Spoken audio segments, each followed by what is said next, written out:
ሰው በህይወት ዘመኑ ችግር ባይደርስበት ኑሮ ትቤቱ አያኖርም ነበር በእውነቱ ማለት ነው። ችግር ባይደርስበት እንዳሰበ ቢፈጸምለት ሐሰበው ደርሶ ቢውል ሐሰበው ሀገር ቢኖር ያሰበውን ቢያሳካ ያሰበውን ቢነግድ ነግዶ ባይከስር አግኝቶ ባያጣ በጤንነቱ ደዌ ባይኖርበት በፍቅሩ ሰው ባይጠላው በክብሩ ውርደት ባይኖርበት ሰው ትቢቱ እግዚአብሔርንም አያስብም ነበር። ያንን ነው እንዲገባን ነው አንዳንድ ቀን ቁንጥጫ የሚያመጣው የሰጠን ስጦታ እንዲገባን ነው። በሰላም ተኝቶ ማደር ውድ ሀብት ወይም ሞገድ ጌታ ለምንድን ነው እንዲመጣ ያደረገ?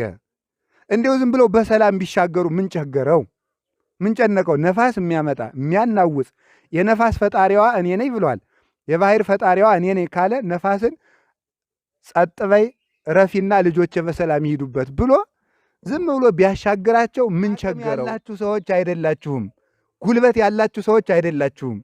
ከኔ ጋር መዋል የሚገባችሁ ሰዎች ሁናችሁ ሳይሆን በቸርነቴ ነው ያስገባዋችሁ ለማለት አቅማቸውን እንዲያውቁ ይሄንን ችግር አምጥቶባቸዋል ይላል።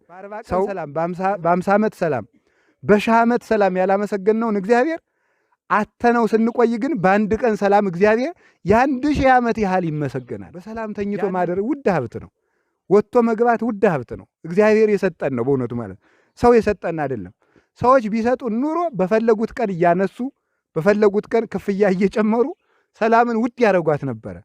እግዚአብሔር ስለሚሰጣት ብቻ ግን ለሁሉ ትሰጣለህ። ያም ሆኖ እየነሱን አስቸግረዋል። እና እግዚአብሔር ችግርን የሚታወቅ በምንድን ነው ሲባል በሰላም የሰላም ጥቅሙ የሚታወቅ በጦርነት ይታወቅ ነው ማለት። ረሃብ ባይኖር ኑሮ የምግብ ጣዕም አይታወቅም ነበር። መኖር የሚገባ ሲያምህ ነው።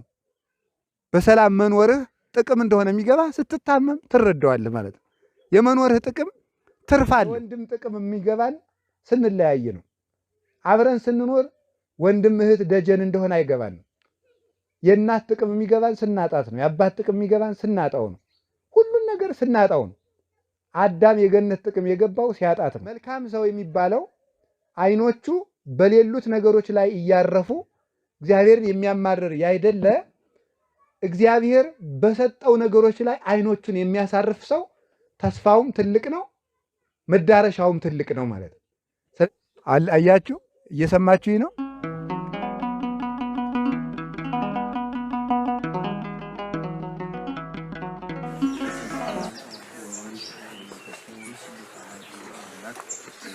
ፈጣሪያችን እግዚአብሔር ስሙ የተመሰገነ ይሁን።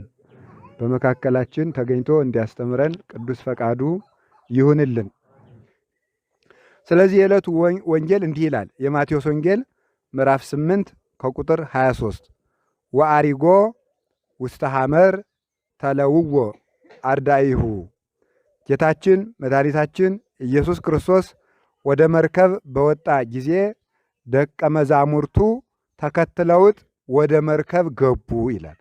ወደ መርከብ ቅድም እንዳልኳችሁ ክርስቶስ በባህር ላይ ያስተምር ነበር። ለምን? እስኪ መልሱልኝ። ምንድነው ያልኳችሁ? መልሱ። አቤት። የባህር ጌታዋ እኔ ነኝ ማለቱ ነው። ሁለተኛሳ በባህርም በየብስም ብትፈልጉኝ እገኛለሁ፣ በሁሉም ቦታ አብሬያችሁ ነኝ ለማለት ነው። ያለ ቦታ ያለ ወሰን እጠብቃችኋለሁ ለማለት ነው። ወደ መርከብ ሲገባ ደቀ መዛሙርቱ ሐዋርያት ተከትለውት ገቡ። ወምዝ አብይ ድልቅልቅ ኮነ ውስተ ሐመር። ከዚህ በኋላ በመርከቡ ላይ ታላቅ ንውጽውጽታ መጣበት። ባህር ነፋስ ተነስቶ ባህሩን በምነው ምን አደረገው? አናወጣት መርከቢቱን። ነፋስ ባህሩን መታው፣ ባህሩ ደግሞ መርከቢቱን መታትና ተናወጾች። እስከ ይደፍኖ ለሐመር ይላል። ይሄ የማይበሉ መጠን መርከቢቱን እስከሚያሰጥማት ድረስ ደርሶ ነበር ይላል። እየገነፈለ መርከቢቱን እያናወጸ ብቻ ሳይሆን ሊያሰጥማት ነበር ማለት ነው። አሁን እንግዲህ እናንተ በጀልባ ልትሄዱ ነው አይደለም? በጀልባ ስትሄዱ አሁን ነፋስ ተነስቶ ጀልባይቱ ወደ ውስጥ ጥልቅ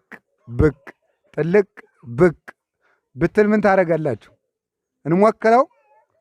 ነፋስ አምጣ እንበልና እግዚአብሔርን ምን ታደርጋላችሁ? አሁን እንደዚያ ቢሆን ማለት ነው። እንግዲህ እግዚአብሔር መቼም ያለ ምክንያት የዛሬውን ወንጌል እንደዚህ አላረገውም እና ብቅ ጥልቅ እያደረጉ መርከቢቱን እስከሚያሰጥማት ደረሱ።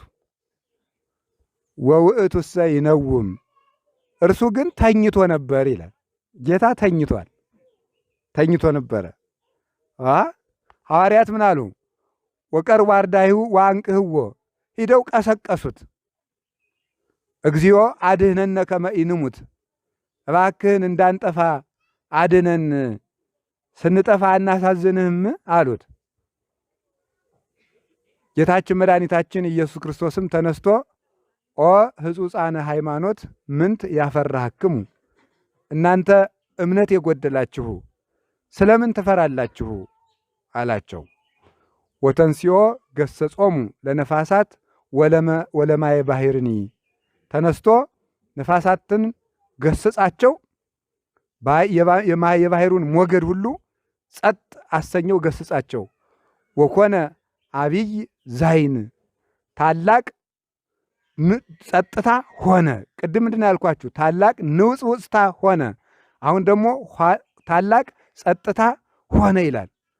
ኩሎሙ እለ ይርእይዎ አንከሩ ወይቤሉ መኑ እንጋ ውእቱ ዘይትእዘዙ ሎቱ ነፋሳትኒ ወባሕርኒ፣ ነፋሳት ባሕር የምትታዘዝለት ይህ ማን ነው እንጃ ብለው አደነቁ ይላል። ስለ ቃሉ የእግዚአብሔር ስሙ የተመሰገነ ይሁን። አሁን ትርጉሙን እንሰማና ትምህርታችን ቶሎ እንጨርሳለን። እናንተም ቶሎ ስለምትሄዱ ማለት ነው። አሁን ትርጉሙን ተይዛላችሁ። እንግዲህ ወደ መርከብ በገባ ጊዜ ቅዱሳን ሐዋርያት አብረውት ተከተሉት። ተከትለው ሲገቡ ምን ሆነ? ጸጥ አለባቸው። ይሄ ንውጽውጽታ ሆነ። ይሄንን ንውጽውጽታ ለምንድን ነው ያመጣባቸው የሚለውን ቅዱስ ዮሐንስ አፈወርቅ የተረጎመውን ሐሳብ እነግራችኋለሁ። ይህንን ማዕበል ወይም ሞገድ ጌታ ለምንድን ነው እንዲመጣ ያደረገ? እንዲሁ ዝም ብለው በሰላም ቢሻገሩ ምን ቸገረው? ምን ጨነቀው? ነፋስ የሚያመጣ የሚያናውጽ የነፋስ ፈጣሪዋ እኔ ነኝ ብሏል። የባሕር ፈጣሪዋ እኔ ነኝ ካለ ነፋስን ጸጥ በይ ረፊና ልጆች በሰላም ይሄዱበት ብሎ ዝም ብሎ ቢያሻግራቸው ምን ቸገረው? ሳይቸግረው ሁሉ ችግር የሚያመጣ ሲባል ተመልከቱ። ከእሱ ጋር እኩል መርከብ ስለገቡ እንዳይታበዩ ነው ይላል። እሱ ጋር መርከብ ስለገቡ እኛ እኮ እሱ ከገባበት የምንገባ ሐዋለበት የምንውል አደረበት የምናድር እኮ ነን። እኛ እኮ ማን ጋር እንደምንውል አታውቁም እንዴ ብሎ የሚኮራ ሰው አታውቁም? እኛ እኮ እነገሌ ጋር የምንውል ሰዎች ነን፣ አይገባህም እንዴ ብሎ የሚታበይ ሰው አለ ማለት ነው። ስለዚህ ምን ይላል? መቀመጫቸውን አይተው አብረው ስለዋሉ ትዕቢት እንዳይሰማቸው ምን አደረገ ማለት ነው? ችግሩ እንዲመጣ አደረገ ይላል። ችግሩ እንዲመጣ አደረገ። ከዚያ በኋላ ምን አደረገ? ከመርከብ ያዋላቸው ይላል ሊቁ። ከመርከብ ከኔ ጋር የገባችሁት በቸርነቴ ነው እንጂ እምትመጥኑ ሆናችሁ እንዳይመስላችሁ። አቅም ያላችሁ ሰዎች አይደላችሁም። ጉልበት ያላችሁ ሰዎች አይደላችሁም። ከኔ ጋር መዋል የሚገባችሁ ሰዎች ሁናችሁ ሳይሆን በቸርነቴ ነው ያስገባዋችሁ ለማለት አቅማቸውን እንዲያውቁ ይሄንን ችግር አምጥቶባቸዋል ይላል። ሰው በሕይወት ዘመኑ ችግር ባይደርስበት ኑሮ ትቤቱ አያኖርም ነበር በእውነቱ ማለት ነው። ችግር ባይደርስበት እንዳሰበ ቢፈጸምለት፣ ሐሰበው ደርሶ ቢውል፣ ሐሰበው ሀገር ቢኖር፣ ያሰበውን ቢያሳካ፣ ያሰበውን ቢነግድ፣ ነግዶ ባይከስር፣ አግኝቶ ባያጣ፣ በጤንነቱ ደዌ ባይኖርበት፣ በፍቅሩ ሰው ባይጠላው፣ በክብሩ ውርደት ባይኖርበት ሰው ትቢቱ እግዚአብሔርንም አያስብም ነበረ። ከዚህ የተነሳ ይህን ችግር አመጣባቸው ይላል። ሁለተኛ ደግሞ ለምንድን ነው ይህን ችግር ያመጣባቸው ሲባል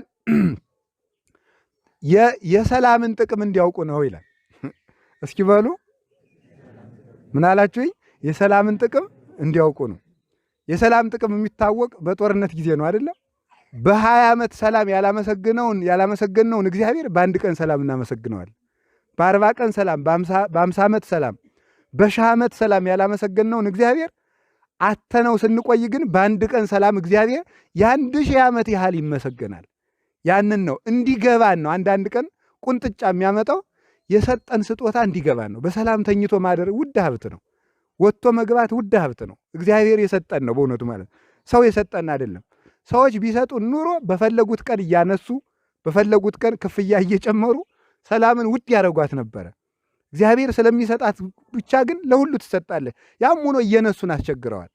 እና እግዚአብሔር ችግርን የሚታወቅ በምንድን ነው ሲባል በሰላም የሰላም ጥቅሙ የሚታወቅ በጦርነት ይታወቅ ነው ማለት ነው። አያችሁ፣ እየሰማችሁ ነው። ቅዱስ ዮሐንስ አፈወርቄን ሲናገር ረሃብ ባይኖር ኑሮ የምግብ ጣዕም አይታወቅም ነበር ይላል። ረሃብ ባይኖር ኑሮ የምግብ ጣዕም አይታወቅም ነበር። ከሀብታምና ከድሃ ምግብ ጣፍጦት የሚበላ ማን ነው? ማን ይመስላችኋል? አቤት ድሃ ነው በእውነቱ። ለምንድን ነው እንደዚያ የሚሆነው? አቤት እርቦት ስለሚበላው ነው። ሀብታም ግን ችግር አለበት፣ መከራውን ሲያይ ነው የሚውል። እንደ ሀብታም ያለ በምግብ መከረኛ የለም። ምክንያቱም ሁሉም መቤቱ ስላለ ምን ይቀየርለት? ሁሉንም ሞክሮታል። ምስርንም ሞክሮታል፣ ድንችንም ሞክሮታል፣ ሽሮንም ሞክሮታል፣ እንቁላሉንም ያውቀዋል፣ ወተቱንም ያውቀዋል፣ ስጋውንም ያውቀዋል። ምን ይቀየርለት? የሚቀየር ሲጠፋ እንዲያው ምን ትሰሩ ቁርስ ምን ልስራ አባዬ ወይም ጋሼ ሲባል ምን ትሰሩ ወዲያ ምን ይላል? ለምን? ሁሉንም ያውቀዋል ማለት ነው። ረሃብ ከሌለ ምግብ አይጣፍጥም በእውነቱ ማለት ነው። ረሃብ ከሌለ ምግብ አይጣፍጥም። እና ቅዱስ ዮሐንስ አፈወርቅም ይላል ምግብ የማይጣፍጥህ ሳይርብህ እየበላህ ነው ይላል። ሳይርብህ እየበላህ ነው። አሁን ይህ ምግብ አልጣፈጠኝም እንዲሁ ምን አይል የሚል ሰው 5 ቀን ብትፎክቱት ቅጠል ጨምረን ብንሰራው ወጡን ይበላዋል በእውነቱ ማለት ነው። እና በረሃብ ጊዜ የምግብ ጣዕም ይታወቃል። በጦርነት ጊዜ የሰላም ጥቅም ይታወቃል። ከዚህ የተነሳ እግዚአብሔር እስመ እምፍራተ ሞት ይታወቅ ጣዕሙ ለድኂን ይላል። ከፍርሃት የተነሳ ደግሞ የሕይወት ጥቅም ይገባናል ይላል ቅዱስ ዮሐንስ አፈወርቅ። የመኖር ጥቅም የሚገባን የሞት ፍርሃት ሲመጣ ነው ይላል። የሞት ፍርሃት የመኖር ጥቅም። አሁን አንዳንድ ጊዜ ብዙ ሰው ወይም አንዳንዱ እንደው ሐሳብ እንዳልደግምባችሁ አንዳንዱ እንደው በሁሉ ነገር ይከስራል። ቢነግድም ይከስራል፣ ቢያገባም ይከስራል። እንደው አልሳካለት የሚል ሰው አለ። ቢሾምም ይከስራል፣ እንዲው ገንዘብ ቢያጠራቅም ይከስራል። በሁሉ ነገር የሚከስር ሰው አለ። ዝም ብሎ ማለት በወጣበት ሁሉ ከስሮ የሚገባ እንዲህ ያለ ሰው ምን ያደርጋል? እንዲው እግዚአብሔር ለምን ፈጠረኝ? ለምንድን ነው እኔ ግን የምኖረው? እያኗኗርኩ ነው እየኖርኩ ይላል አንዳንዱ ሰው። በተለይ ወጣቱ ላይ ይሄ ጥቅስ የተለመደ ነው። እኔ ምንድን ነው እያኗኗርኩ ነው እየኖርኩ ነው፣ ሁሉም አይሳካልኝ ሰው ለምን ሆንኩ ይላል ሰው ማለት። አዲያ ተመልከቱ፣ እንደዚህ የሚያደርግ ሰው አንድ ቀን የመኖር ጥቅም ስላልገባው ነው። መኖር የሚገባ ሲያምህ ነው። በሰላም መኖርህ ጥቅም እንደሆነ የሚገባ ስትታመም ትረዳዋለህ ማለት ነው። የመኖርህ ጥቅም ትርፍ አለው። ብትቆይ ነው የንስሐ ዕድሜ የምታገኘው፣ ንስሐ የምታገኘው። ባንቆይ ኖሮ አሁን 10 ዓመት አውደልድሎ ዘንድሮ ንስሐ የገባ ሰው ይኖራል። 10 ዓመት ይሄ እኮ ብትቆይ ነው ይህንን ያገኘው ማለት ነው። በማውደልደል ዘመናችን ተቆርጠን ቢሆን ኑሮ ሲኦል ነበር ምንገባው። ያለ ፍሬ እንዳንቆረጥ እግዚአብሔር የጠበቀን ጥቅም የሰጠን የዕድሜ ጥቅም የሚገባን ሞት ሲመጣ ነው። ሞት ሲመጣ የዕድሜ ጥቅም ይገባናል። ረሃብ ሲመጣ የምግብ ጥቅም፣ ጦርነት ሲመጣ የሰላም ጥቅም፣ እርቃን ሲመጣ የልብስ ጥቅም። ማር ባይኖር ኑሮ እሬትን ማን ይንቀው ነበረ? መራራውን አይተን ነው ጣዕም ያላቸውን ነገሮች የምናደንቃቸው ማለት ነው። ስለዚህ ሰው ያለውን በእጁ ያለውን ነገር የሚገባው ሲያጣ ነው። እግዚአብሔር ደግሞ ያንን ነገር የብዙ ነገር ጥቅም በሀገር የመኖር ጥቅም አሁን ቀላል ይመስላችኋል እናንተ? ከጎረቤት ጋር መኖር ቀላል ይመስለናል። ተሰደው አሜሪካ አሁን እናንተ ለእናንተ አሜሪካ ገነት የሚመስለው ሰው ይኖራል። አሜሪካ ሄደው ከጎረቤት ጋር ሻይ ጠጡ፣ ቡና ጠጡ ተባብሎ 3 ቀን ማደር እንደ መንግስተ ሰማያት የሚናፍቃቸው ሰዎች አሉ። በሀገር መኖር የሚገባል፣ በሀገር የመኖር ጥቅም የሚገባል ስንሰደድ ነው፣ ስናጣ ነው። የወንድም ጥቅም የሚገባል ስንለያይ ነው። አብረን ስንኖር ወንድም እህት ደጀን እንደሆነ አይገባን ነው። የእናት ጥቅም የሚገባን ስናጣት ነው። የአባት ጥቅም የሚገባን ስናጣው ነው። ሁሉ ነገር ስናጣው ነው። አዳም የገነት ጥቅም የገባው ሲያጣት ነው። በእጁ ከተሰጠው ነገር ይልቅ ያልተሰጠው አንድ እንጨት ለአዳም ፈተና ነበረ። ዓይኖቻችን እግዚአብሔር ከሰጠን ብዙ ጸጋ ይልቅ ባልሰጠን ባጣናቸው ጥቂት ነገሮች ላይ ያርፋሉ፣ ዲያብሎስ በሚያመጣው ፈተና ምክንያት። መልካም ሰው የሚባለው ዓይኖቹ በሌሉት ነገሮች ላይ እያረፉ እግዚአብሔርን የሚያማርር ያይደለ እግዚአብሔር በሰጠው ነገሮች ላይ ዓይኖቹን የሚያሳርፍ ሰው ተስፋውም ትልቅ ነው፣ መዳረሻውም ትልቅ ነው ማለት ነው። ስለዚህ እግዚአብሔር ከነሳን ይልቅ የሰጠን ብዙ ነው። አዳምን በገነት ያሉ እጽዋትን ሁሉ ሰጥቶ የነሳው ግን አንድ እንጨት ብቻ ነው። ያኑም ለጥቅም ነው። እግዚአብሔርም ስጋውን ሰጥቶናል፣ ደሙን ሰጥቶናል፣ ቤተክርስቲያንን ሰጥቶናል፣ በመላእክት ይጠብቀናል፣ በቤተክርስቲያን ያሰማራናል፣ የእናት አማላጭ ሰጥቶናል፣ የመንግስተ ሰማያት ዜጎች አድርጎናል፣ በሰላም ያኖረናል፣ አይምሮ ሰጥቶናል፣ አዋቂዎች አድርጎ ፈጥሮናል፣ የምንፈወስበት ጸበል ሰጥቶናል። የታሪክ ጸሐፊው ሄሮዶተስ የተባለው የታሪክ አባት የሚባለው ሰውዬ ምን ብሎ ተናግሯል ይባላል? ስለ ኢትዮጵያውያን ሲናገር አንድ የተናገረልን ኢትዮጵያውያን የተከበሩ ሕዝቦች ናቸው፣ ሰውነታቸውን የሚያድሱበት ቅዱስ ውሃ ያላቸው ሕዝቦች ናቸው ይላል።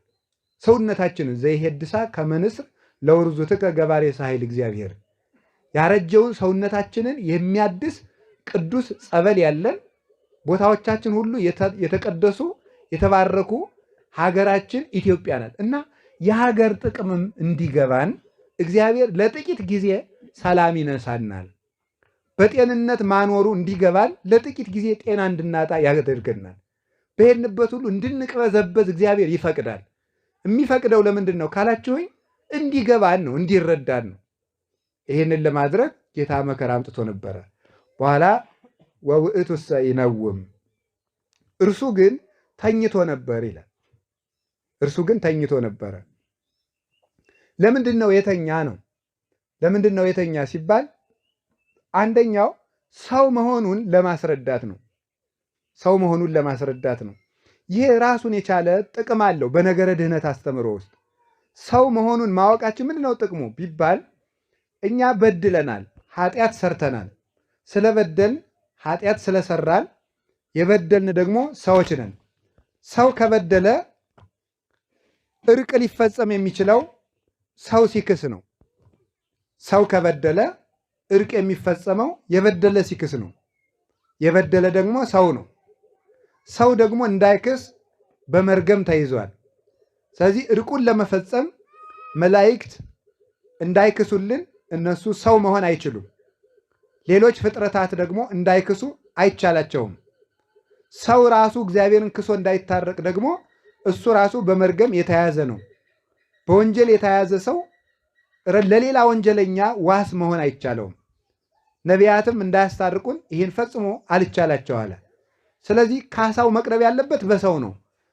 ደግሞ መርገም የሌለበት ደግሞ ንጹሕ ሰው ታጣ። ስለዚህ ያንን መርገም ደግሞ የበደልነው በደል የዘላለም በደል ስለነበረ ከዘላለም በደላችን ለመዳን ዘላለማዊ ካሳ ያሻን ነበረ። ስለዚህ ዘላለማዊ እርሱ ሰው ይሆን ዘንድ ተገባው። ሰው ይሆን ዘንድ የተገባው ለምንድን ነው ካላችሁኝ፣ በሰው አካል ክሶ እርቁን ለመፈጸም። መላእክትም አይችሉም፣ ሌላውም አይችሉም። እሱ ግን ሁሉን ይችላል። አሁን በሌሎች የእምነት አስተምህሮች ኦርቶዶክስ ተዋሕዶ እምነትን የሚቃወሙ የክርስትና ተቃዋሚዎች የሚያነሱት አንዱ ጥያቄ አምላክ እንዴት ሰው ሊሆን ይችላል የሚል ጥያቄ ያነሳሉ። እንዴት አምላክ ሰው ሊሆን ይችላል? የዚህ መልሱ ሁሉን ስለሚችል ሰው መሆንም ይችላል ነው። እስኪ በሉ ሁሉን ስለሚችል በሉ። ምን ይችላል ደግሞ? ሰው መሆንም ይችላል። በተፈጠረበት ተፈጥሮ ብቻ ተወስኖ የሚኖር ፍጡር ነው። ለምሳሌ ጦጣ መኖር የምትችለው ጦጣ ሆና ብቻ ነው። ርግብ መኖር የምትችለው ርግብ ብቻ ሆና ነው። አንበሳ መኖር የሚችለው አንበሳ ብቻ ሆኖ ነው። መልአክ መኖር የሚችለው መልአክ ብቻ ሆኖ ነው። ሰው መኖር የሚችለው ሰው ብቻ ሆኖ ነው። እግዚአብሔር ግን ፍጡር ስለሆነ ውስንነት አለበት፣ የባህሪ ውስንነት። እግዚአብሔር ግን ሁሉን ስለሚችል ሰው መሆንም ተቻለው። ስለሚቻለው የእኛን ሥጋ ለብሶ በእኛው አካል ካሳ አቅርቦ ይቅርታን ይሰጠን ዘንድ ሰው ሆኖ መጣ ማለት ነው። ይሄ በራሱ ይረብሻል። አሁን ጥሩ ሆነ መስል ነው። ደህና ነው። እሺ፣ ያኛው ስለማይሰማ ድምፅ ልክ ነው። ስለዚህ ከዚህ የተነሳ ሰው መሆን ክርስቶስ ተመልከቱ። አሁን አንድ ሰው ቢጠይቃችሁ የምትመልሱትን ትነግሩኛላችሁ። እሺ፣ አሁን ጥሩ ሆኗል። እግዚአብሔር እንዴት ሰው ይሆናል? መልሱ። እሺ፣ ጥያቄ በሉ እንጂ። አምላክ እንዴት ሰው ሊሆን ይችላል ተብላችሁ ትጠየቁ ምንድን ነው የምትችሉት? ሁሉን ስለሚችል በሉ። ሰው መሆንም ቻለ በሉ እንጂ። ስለዚህ ክርስቶስ አምላክ ሰው የሆነው ስለደከመ ነው ስለሚቻለው ነው? ስለሚቻለው። ሰው መሆን ካልተቻለውማ ሁሉን ቻይ እንዴት እንላለን? እንዴት እንላለን? ስለዚህ ሁሉን ስለሚችል ሰው መሆንም ቻለ። ሰው ሆነና በሰው አካል ካሳ ለማቅረብ ከጌትነቱ ደግሞ ሳይለወጥ ነው። በደንብ አድርጋችሁ ግቡ ያዙ። ከጌትነቱ ሳይለወጥ ሰው ሆነ ማለት የአንዲት ሀገር ንጉሥ በድሃ ቤት ከግዛቱ ውስጥ ባለች በአንዲት ድሃ ቤት ቢያድር ንጉሱ ድሃ ሆነ አይባልም፣ ከስልጣኑም ተሻረ አይባልም። በግዛቱ ውስጥ ካለች ከአንዲት ድሃ ቤት ገብቶ ስራ ሰርቶ ጠብቆ መልሶ ወደ ንጉስ ወደ መንበሩ ቢሄድ ከድሃይቱ ቤት እያለም የሀገሪቱ ንጉስ ነው። ክርስቶስ በድሆች ልጅ በድንግል ማርያም ማህፀን ሲያድር ጌትነቱ ወደ ሰውነት አልተለወጠም፣ ባለጸግነቱ ወደ ድህነት አልተለወጠም፣ ኃይሉ ወደ ድካም አልተለወጠም። እፎ ቤተ ነዳይ ሀደረ ከመ ምስኪን እንዳለ እንደ ድሃ በድሆች ቤት ሲያድር በድንግል ማርያም ማህፀን ሲያድር አልተለወጠም። ሳይለወጥ ሰው ሆኗል። አሁን ልብ ብላችሁ ስሙ። በሰው ላይ የደረሱትን በሰው ኃጢአት ምክንያት ለሰው የሚገባውን መከራ እሱ ሲቀበላቸው ያን ጊዜ መከራዎች ሶበሰ ይፈራ እግዚእነ እሚተአተተ ፍርሃት እምኔነ ይላል ሳዊሮስ ዘአንጾኪያ። እሱ ባይፈራ ኑሮ ፍርሃት ከኛ አይርቅም ነበር ይላል። እሱ ባይፈራ ኑሮ ፍርሃት ከኛ አይርቅም ነበር። ባይራብ ኑሮ ረሃብ በእኛ ላይ እንደነገሰ ይቀር ነበር። ባይደክም ኑሮ እንደ ደከምን እንቀር ነበር። ባይታመም ሕማም በእኛ ላይ ጸንቶ ይቀር ነበር። ባይሞት ሞት በእኛ ላይ ነግሶ ይቀር ነበረ። ስለዚህ መከራን ተቀብሎ አጠፋው ማለት ነው። መከራን ክርስቶስ ተቀብሎ አጠፋው። ባይቀበላቸው አይጠፉ ነበረ። የተቀበላቸው ለራሱ ካሳ ለመሰጠት ነው። ራሱ ክሶ ራሱ ይታረቀት ዘንድ በሰው አካል በበደልንበት በሰው አካል ካሳ ለማቅረብ ከኃጢአት ብቻ በቀር የሰው ባህሪ የሆነን ነገር ሁሉ ገንዘብ አድርጎ በሰው አካል እግዚአብሔር ከጌትነቱ ሳይለወጥ የማይለወጥ አምላክ ነውና ሳይለወጥ ሰው ሆኖ በሰው አካል ካሳ አቅርቦ በሰው ላይ የተፈረዱትን መከራዎች ሁሉ እሱ ተቀብሏቸው ከኛ ያስወግዳቸው ዘንድ መከራን ለመቀበል ሰው ሆነ። ከሰውነት ሰው የሰው ባህሪ ድኩም ከመሆኑ የተነሳ ከሚያደርጋቸው ነገሮች አንዱ እንቅልፍ ነው። ስለዚህ ጌታችን መድኃኒታችን ኢየሱስ ክርስቶስ በባህር ላይ ሲሄድ አንቀላፋ። ለምን ሲባል ሰው መሆኑን ለመግለጥ ነው። ሰው መሆኑን ለመግለጥ አንቀላፋ። አሁን ተመልከቱ፣ አንድ ጥያቄ ትይዛላችሁ። አምላክ እንዴት ያንቀላፋል? ጥያቄ ነው ደግሞ ይሄ ማለት ነው። ከኦርቶዶክስ ተዋሕዶ ውጭ የሆኑ ሰዎች እንዴት አምላክ ሊያንቀላፋ ይችላል? ይህ ማንም ሰው ነው የሚጠይቀው። እንዴት አምላክ ያንቀላፋል ሲባል በጌትነቱ ሳያንቀላፋ በሰውነቱ አንቀላፋ። እስኪ በሉ በሰውነቱ ምን አለ? ምሳሌ እናንተ ትተኛላችሁ አተኙ? በሉ እንጂ ተኝታችሁ ህልም ታያላችሁ አታዩም? እንዴት ይሄው ሊሆን ይችላል?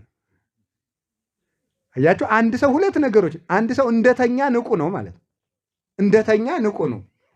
እንደ ስጋው ይተኛል፣ እንደ ነፍሱ ያልማል ማለት ነው። እንደ ነፍሱ ያልማል። ነፍስ ባትኖር ህልም አይኖርም ነበር። አንድ ሰው ተኝቶ ሳለ ራሱ ንቁ ነው። እግዚአብሔርማ እንዴት ይሳነዋል? አምላክ እንደሆነ ሰው ነው፣ ሰው እንደሆነ አምላክ ነው። እንደ ሰውነቱ እንዳንቀላፋ እንደ አምላክነቱ ደግሞ ተነስቶ ባሕርን ገሰጸ። አሁን አምላክ ከተኛ ተኝቶ ሳለ ዓለምን ማን እየጠበቀው ነበር ብለው የሞኝ ጥያቄ የሚጠይቁ ሰዎች አሉ።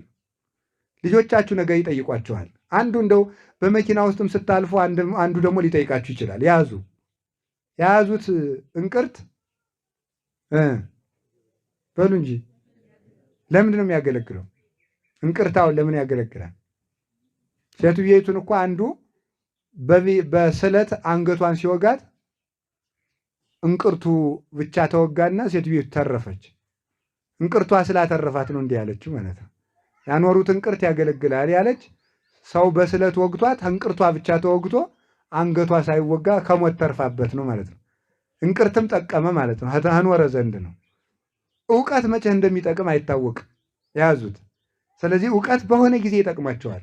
አንዱ ባልንጀራ መስሎ መጥቶ ጥርጥር ይዘራባቸዋል። እንደ ዋዛ በጆሮ የገባ ጥርጥር ደግሞ በጸሎት ጊዜ እየመጣ ይረብሻል፣ ያጠራጥራል። በጣም ክፉ ነው። ስታስቀድሱ ስትቆርቡ ይበጠብጣቸዋል። ስለዚህ ይሄንን ነገር በደንብ አድርጎ መያዝ ይገባል።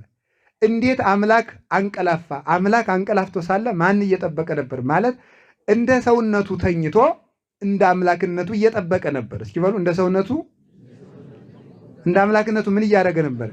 እየጠበቀ ነበረ። ለዚህ ነው በጣም ያስደንቃል እኮ። በምንድን ነው ይህንን የምናውቀው ስትሉ እስከ ይደፍኖ ለሐመር መርከቢቱን እስኪገለብጣት ድረስ ማይበሉ እየተናወዘ ግን አልተገለበጠችም። አንድ ሁለተኛ ደግሞ ምን ይል ነበረ? ለምን ትፈራላችሁ ብሏል። ይኸውላችሁ በደንብ ያዙ። እምነት የጎደላችሁ ሆይ ለምን ትፈራላችሁ ያለው ለምንድን ነው? ዓለሙ ሁሉ በእኔ እጅ እንዳለ አታውቁም ወይ ማለቱ ነው።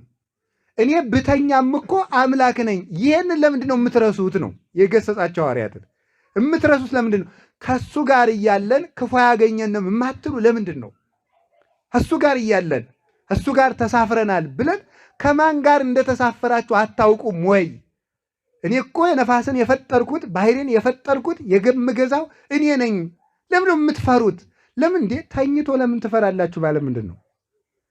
ሰው ቢሆን ምንድን ትላላችሁ? አሁን አንድ ሰው ጀልባ ላይ ሁላችሁ ጀርባው ስጥም ብቅ እያለ ኧረ ተነስ ብትሉት ለምንድን ነው የምትፈሩት ቢል ምን ትላለህ? ሞኝ ነው እንዴ ሰውዬ ይባል ነበረ። አቅም የለንማ ሰው ቢሆን እንለው ነበረ። የማይመስል ነገር እኮ ነው። መርከቡ ሊገለበጥ እያለ ምን ትፈራላችሁ ማለት ምንድን ነው? ለምንድን የሚላቸው? እስከሚገለበጥ ቢደርስም መገልበጥ አይችልም እኔ ካላዘዝኩት። እኔ እኮ ፈጣሪ ነኝ እያላቸው ነው። እኔ ፈጣሪ ነኝ። አሁን ብዙ ጊዜ በዚህ በእስልምናውም ያሉ ወንድሞቻችን ያነሱታል። ኢየሱስ ክርስቶስ እኔ ፈጣሪ ነኝ ያለበት አንድ ቃል ከመጽሐፍ ቅዱስ ካሳያችሁኝ ዛሬ ክርስቲያን ሆናል። ይኸው ነግሬያለሁ። ዛሬ ሆን እስቲ። እንዲሁ እኮ ግሩም ነው በእውነቱ ማለት ነው። ለምን ትፈራላችሁ? እምነት የጎደላችሁ ለምን ትፈራላችሁ ማለት ባሕርና ነፋሳትን የፈጠርኳቸው እኔ ከእናንተ ጋር እያለሁ ምን ያስፈራችሁን? ፈጣሪ ነኝ ማለት እኮ ይሄ ነው ማስረጃ። ነፋስን ፈጥሬዋለሁ፣ ተነሳና ጸጥ በል፣ ጸጥ። ባሕርን ፈጥሬዋለሁ፣ ተነሳና ወተንሲኦ ገሰጾሙ ለነፋሳት፣ ነፋሳትን ጸጥ በል፣ ዝም። ባሕር ዝም በይ፣ ዝም። እንደፈለገ አድርጓታል። በጥምቀቱ ይከፍላታል፣ ይሰነጥቃታል፣ ያፈላታል። ከባሕር ላይ ተነስቶ ደግሞ ይገስጻታል።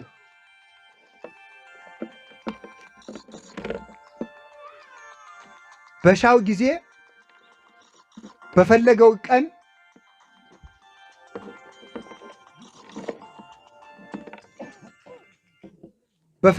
ቀን በባሕር ላይ ደግሞ በእግሩ ይራመድባታል። በባሕር ላይ እንዘ ኢይርህስ አገሪሁ እግሮቹ ሳይረጥቡ ነበር በባሕር ላይ የሚራመደው። ባሕር ያንን ክብደት መሸከም የምትችልበት ሲያሻው እንደ የብስ ይራመድባታል፣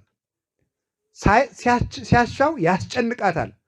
ምን ተኮንኪ ባሕር ዘጎየኪ ወአንተኒ ዮርዳኖስ ዘገባይከ ድኅሬከ ብሎ ቅዱስ ዳዊት ተናገረ። ባሕር ምን ሆነሽ ነው የሸሸሽ እምቅድመ ገጹ ለእግዚአብሔር፣ እግዚአብሔር ፊት ለምን ትሸሻለሽ ብሎ ነግሯታል። ብትጨነቅ ነው መሄጃው ቢደክማት የምትሄድበት ብታጣ ባሕር ራሷ ፈራች፣ ደነገጠች። ነድ ለማየ ባሕር ከበቦ ማይኒ ሀበየ ሐውር ጸበቦ ይላል ደራሲው። ባሕር የምትሄድበት አታ እስክትጨነቅ በነደ እሳቱ አጥሮ ባሕርን ያስጨንቃት ነበር ሲያዛት። በፈለገ ቀን እንደ የብስ ይራመድባታል። በፈለገ ቀን አሳ አምጭ ሲላት ታመጣለች። ፍጥረቱ ናች። ነፋስም ታዘዘው። ነፋሳት ሲያውቁት ባሕር ሲያውቀው የሰው ልጅ ግን አላወቀው። ችግሩ ይሄ ነው። ውስተ ዓለም ሀሎ ወዓለም እሰየ አይመሮ። በጣም ዮሐንስ ልብን ርፍ የሚያደርግ ቃል የሚናገረው በዓለሙ ነበረ፣ ዓለም አላወቀውም። ምኑን ያላወቀው እንዴ? ወንጌል ላይ ወንጌላውያን እኮ የክርስቶስን ጌትነት በደንብ እየመሰክሩ ነው። እስኪ ዮሐንስ ላይ ወንጌል ላይ ክርስቶስ አምላክ ነው የሚል አምጡ። በዓለም አለ፣ ዓለሙ አላወቀውም ማለት ምን ማለት ነው? የናዝሬት ሰው መሆኑን የማያውቁት ያውቁታል። ከድንግል ማርያም መወለዱን የማያውቁት ያውቁታል። የገሊላ ሰው መሆኑን የማያውቁት ያውቁታል። ምኑን ነው የማያውቁት? አምላክነቱን አያውቁትም ነበረ። ተመልከቱ። አባቴንም አታውቁም እኔንም አታውቁም ይላቸዋል። ምንድን ነው የማያውቁ? የዮሴፍ ልጅ ቢሆን ኑሮማ የዮሴፍ ልጅ አይደለም ሲሉት ነበር። አባቴን አታውቁም የሚለው ምኑን ነው? አብን አታውቁትም። ከባሕሪ አምላክ የተወለድኩ የባሕሪ አምላክ መሆኔን አታውቁም፣ እኔንም አታውቁም። ምንነቱን ነው የማያውቁት። አታውቁኝም እያሉት ዘይተአምር ዋትሙ አባቴንም አታውቁም እኔንም አታውቁም የሚል ለምንድን ነው? እሱን የማያውቁት ኢየሱስ እንደሚባል አያውቁትም? ያውቁታል። ኢየሱስ የሚባል ስም ያለው በናዝሬት ያደገ ከድሆች መንደር የኖረ ከናዝሬት ወደ ገሊላ የሚመላለስ ሰው እንደሆነ ያውቁታል። ስሙን ኢየሱስ ነው ብለው ጠርተውታል። ስሙንም ካወቁት መልኩንም ካወቁት ያደገበትን ቦታ ካወቁት አታውቁኝም የሚላቸው ምኑን ነው? ፈጣሪነቴን አላወቃችሁትም፣ አልተረዳችሁኝም፣ አልገባችሁም እያላቸው ነበር። አጋንንት አውቀውታል። እዚሁ ላይ ማቴዎስ ምዕራፍ 8 ቁጥር 31 ላይ አለ። እዚሁ ላይ ወአስተብቁ አጋንንት፣ አጋንንትም ለምነውታል። ክርስቶስ ወልደ እግዚአብሔር ሕያው ኢታጥፋነ ዘእንበለ ይብጽሕ ጊዜን እያሉ የእግዚአብሔር ልጅ ሆይ አታጥፋን እናውቃለን እያሉ አውቀውታል። ምድር ክርስቶስን አውቀዋለች። በሞቱ ጊዜ አለት ተሰንጥቋል። ሰማይ ክርስቶስን አውቆታል። ፀሐይ፣ ጨረቃ፣ ከዋክብት ክርስቶስን አውቀውታል። አህያ አውቆታል። ክርስቶስን አውቆታል በእውነቱ ማለት ነው። አድግኒ ላይምኒ አይመረ ዛጥሬዮ ወአድግኒ ምቅማሆ ወቤተ እግዚኡ እስራኤልሰ እያይመሩኒ ወሕዝቤሰ ይጠየቁኒ ስማ ሰማይ ወአጽሚ ምድር ውሉደ ወለድኩ ወአልሐቁ እሙንቱሰ አለውኒ ይላል ኢሳይያስ። ልጆችን ወለድኩ በረድኤት ጠብቄ አሳደግኩ፣ እነሱ ግን አላወቁኝም። በሬ የገዢውን ጋጥ አህያም ደፈጫ የሚቅምበትን አወቀ፣ እስራኤል ግን አላወቁኝምና ሰማይ መስክርልኝ፣ ምድር መስክርልኝ አለው። በሬ አህያ አወቁ፣ ቤተልሔም ላይ አመሰገኑት። ሰማይ ፈጣሪውን አውቆ አመሰገነ። ፀሐይ፣ ጨረቃ፣ ከዋክብት አመሰገኑ። በማቴዎስ 27 እንደተጻፈ ምድር አወቀችው፣ ሰው ግን አላወቀው። ይሄን ነው ያልታወቀለት ማለት ነው። ሕዝቡ ራሱ አደነቁ። ነፋሳት የሚታዘዙለት ይህ ማን ነው? ታምርማ ነቢያት ሲያደርጉ የለምን ይላል። ነቢያት ቢያዙ ቢሰሩ በእግዚአብሔር ስም ነው። እሱ ግን አንሰ እብለክሙ ብሎ ነው፣ እኔ እላችኋለሁ ብሎ ተነስቶ በእግዚአብሔር ስም በሰራዊት ጌታ በእግዚአብሔር ስም ጸጥ በሉ አላለም። ተነስቶ ገሰጻቸው ነው። ጸጥ በል በስልጣኑ ነው የሚያዛቸው። እንደ ጌትነቱ ነው ሲያስተምር፣ እንደ ጌትነቱ ታምራት ሲያደርግ፣ እንደ ጌትነቱ ድዊ ሲፈውስ፣ እንደ ጌትነቱ ሙት ሲያነሳ፣ እንደ ጌትነቱ አልዓዛር ናውጣ ብሎ በስልጣኑ ነው የሚያዘው ማለት ናውጣ። ግን ምን ይላል? አስቀድሞ አልዓዛርን ከማስነሳቱ በፊት ወደ አብ ጸለየ ይላል። ወደ አብ ጸልዮ ሲያበቃ ግን ምንድን ነው የሚለው መሰላችሁ? ግን ይህንን ቃል አኩተከ አባ እግዚአ ሰማያት ወምድር አምር ከመተሰማኒ፣ ሁልጊዜ እንደምትሰማኝ ያውቃለሁ አለ። ይህንን ካለ በኋላ ወዘንተ እብል በይንተ እለ ይሰምዑኒ፣ ይህንን ቃል የምናገር ስለሚሰሙኝ ነው እንጂ ስለኔ አይደለም ይላል። ምን ማለቱ ነው?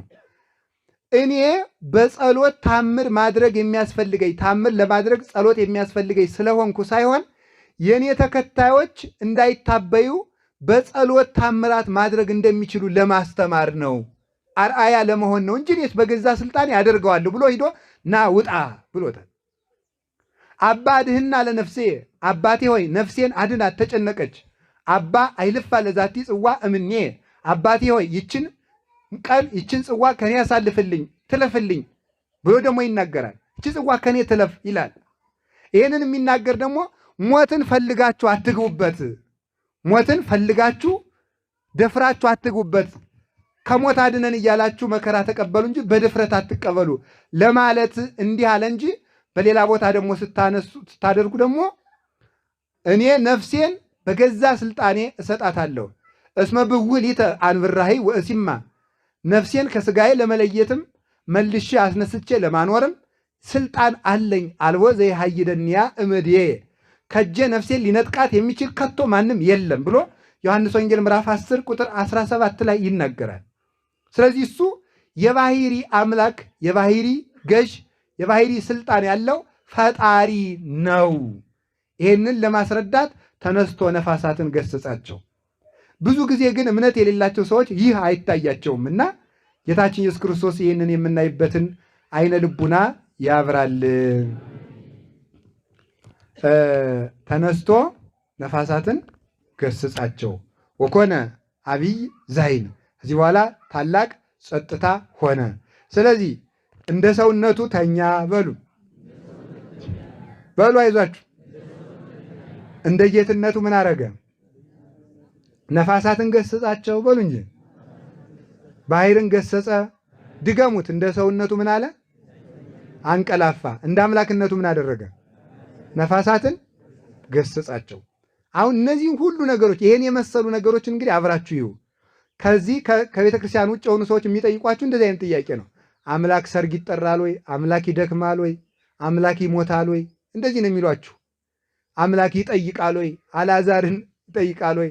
ሳይጠይቅ ማወቁን ግን ይረሱታል ሰው እንደመሆኑ። ለምሳሌ እንዲህ ይላል፣ አይቴ ቀበርክምዎ ለአልዓዛር፣ አልዓዛርን የትቀበራችሁት ይላል የዮሐንስ ወንጌል ምዕራፍ 11 ላይ።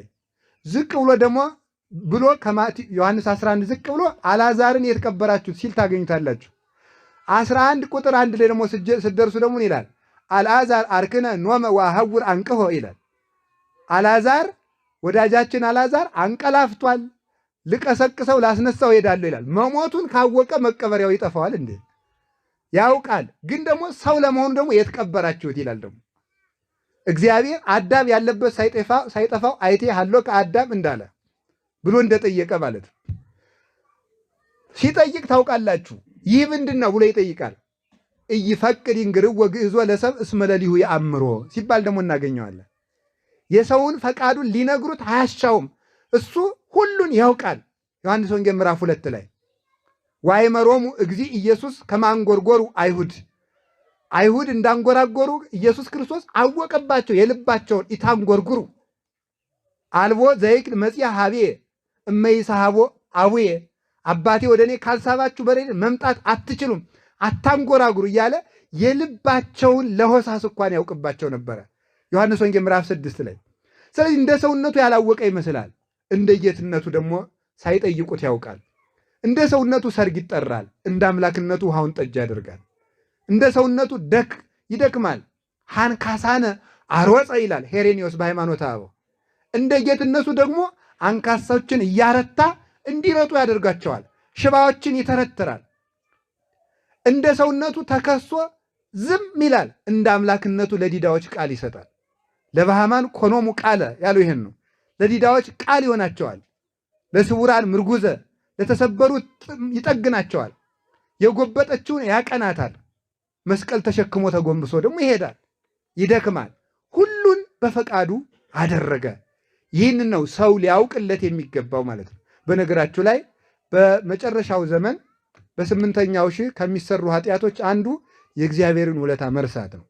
ይህ በጣም ከባድ ኃጢአት ነው። እግዚአብሔርን ውለታ መርሳት፣ በአዲስ ተፈጥሮ በጥንተ ተፈጥሮ የፈጠረንን በአዲስ ተፈጥሮ ስጋውን ክሶ የታረቀንን ያዳነንን እግዚአብሔርን መርሳት ኃጢአትን በሰውነት ላይ ያነግሳል። እግዚአብሔርን ማሰብ ኃጢአትን አንድ የቤተ ክርስቲያን አባት የተናገረው ልንገራችሁ። ምንድነው የሚለው? ከኃጢአት መውጣት ከፈለግ ሁልጊዜ እግዚአብሔርን ፊት ለፊት አድርገው ይላል። እግዚአብሔርን ፊት ለፊት ያደረገ ሰው ከኃጢአት መውጣት ይቻለዋል። ያደረገልንን ውለታ ስናስብ ማለት ነው። ከቃሉ ጋር ናችሁ? እግዚአብሔር ከሁላችን ጋር ይሁን። አሁን እንደገና እንመልሰው። ወሐሪጎ ውስተ ሐመር፣ ወደ መርከብ በገባ ጊዜ ደቀ መዛሙርቱ ተከተሉት። በሉ ሁላችሁም ወደ መርከብ በገባ ጊዜ ደቀ መዛሙርቱ ተከተሉት። አሁን ደግሞ በደንብ ያዙ። ደቀ መዛሙርቱ ተከተሉት። ትንቢትን ሲሰራ ሐዋርያት በትንቢት ተከተሉት። በሉ እስኪ ትንቢትን ሲሰራ በሉ። ሐዋርያት አልኩኝ፣ ይቅር በሉ። ነቢያት በሉ። ትንቢትን ሲሰራ በሉ።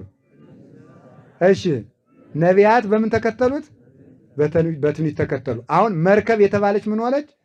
ትንቢተ ነቢያት ናት። ወደ መርከብ መግባት ማለት ትንቢትን መስራቱ ነው። አብረውት የገቡ ማለት ትንቢት የተናገሩ ነቢያት ናቸው። ነፋስ ተነሳባቸው ማለት በነቢያት መከራ ጸናባቸው ነው። ነቢያት መከራ ጸንቶባቸዋል። ያለ መከራ ትንቢት የተናገረ ነቢይ የለም። ዳዊት ብትሉት ካልጋ ወርዶ ማቅ ለብሶ እያለቀሰ ሲሳየ ኮነኒ አንብኤ እንዳለ ኃጢአቱን እያሰበ እያለቀሰ ከሚጠጣው ውሃ ላይ እንባው እየተንጠበጠበ አብሮ የጠጣው ነበረ። ይህንን ነው ሲሳየ ኮነኒ ያለው። እንዲህ የሚያለቅስ ከመሬት ወድቆ እየጸለየ ሰርዶ በላዩ ላይ በቅሎ ሰዎች ያንን የበቀለበትን ሰርዶ በጥሰው እስከሚያነሱት ድረስ ያለቅስ ነበረ። እንዲህ አድርጎ ነው ትንቢት እየተናገረ እየተሰደደ ማለት ነው። እግዚኦ ይትግደፈኒ እስመ ብከ ተወከልኩ እያለ በአንተ ታምኛለሁና አትጣለኝ እያለ እየተንከራተተ በገዛ ልጁ ተሰዶ ዳዊትን ያህል ሰው መከራ ተቀብሎ ነው ትንቢት የተናገረ። ኢሳይያስ ያላችሁት እንደሆነ በመጋዝ ተሰንጥቆ ነው። ዳንኤል ያላችሁት እንደሆነ ከአንበሳ ጉድጓድ ተጥሎ ነው። ኤርምያስ ያላችሁት እንደሆነ ከአዘቅተ ኩስ ከሽንት ቤት ተወርውሮ ተጥሎ ነው። ሌሎችም ነቢያት ይህን የመሰለ መከራ ተቀበሉ። ውእቱሰ ይነውም፣ እሱ ግን ዝም ብሎ ነበር ማለት። እግዚአብሔር ግን መከራ ሲመጣ ዝም ይላል ማለት ነው። እግዚአብሔር መከራ ሲመጣ ተኝቶ ነበር ማለት ዝም ይላል ነው። መከራ እንደመጣ ወዲያው አያሳልፈውም። ለምንድን ነው የማያሳልፈው ከተባላችሁ አሁን ልብ ብላችሁ ስሙ። ኦ ሕጹፃን ሃይማኖት ምንት ያፈራክሙ፣ እናንተ ሞኞች መከራ ምን ያረጋችኋል አላቸው ነው። እስቲ በሉ መከራ ምን ያረጋችኋል በሉ። አይዟችሁ በሉ እንጂ ምን ያረጋችኋል እስኪ ንገሩኝ። እኔንም ይጨምራል። መከራ ምን ያረጋችኋል አላቸው ነው። በነቢያት መከራ ሲደርስባቸው እናንተ እምነት የጎደላችሁ ምን ያስፈራችኋል አላቸው ማለት መከራ ምን ያደርጋችኋል። አቤልን መከራ ምን አደረገው? ሰማዕት አደረገው። በደ እግዚአብሔር እንዲያዝ አደረገው።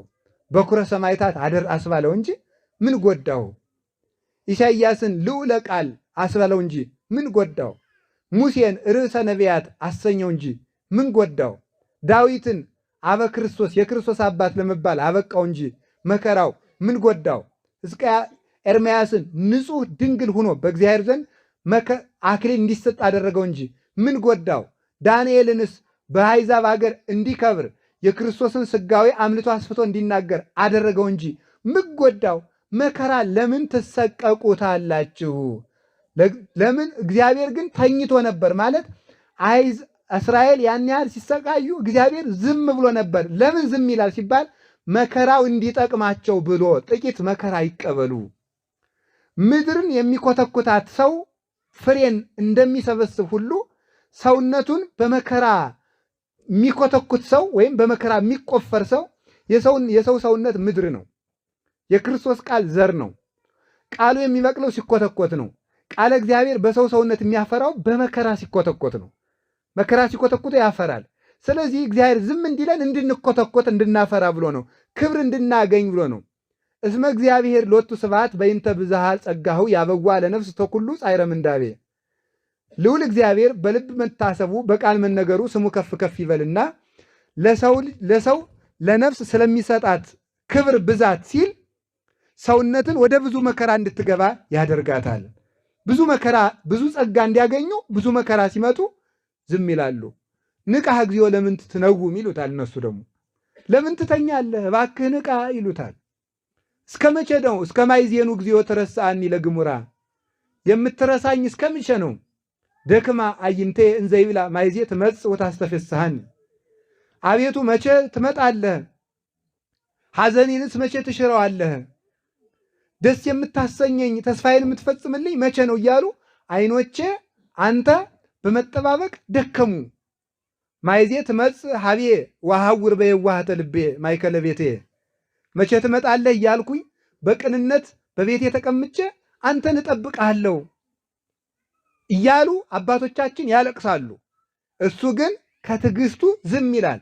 ተንሲኦ ገሰጾሙ ለነፋሳት ንቃህ እግዚኦ ለምን ትነውም ማለታቸውን ይዞ አቤቱ እስከ መቼ ትረሳናለህ ማለታቸውን ይዞ ከትዕግስት ወደ ምሕረት ተመልሶ መከራውን አራቀላቸው። እስኪ በሉ ከትዕግስት ወደ ምሕረት ተመልሶ በሉ። መከራው ምን አረገላቸው? አራቀላቸው። ከትዕግስት ወደ ምሕረት መመለሱ ማለት ዝምታ። የእግዚአብሔር እንቅልፍ የሚባለው ምኑ ነው? ትዕግስት ማለት ዝም ማለቱ ማለት።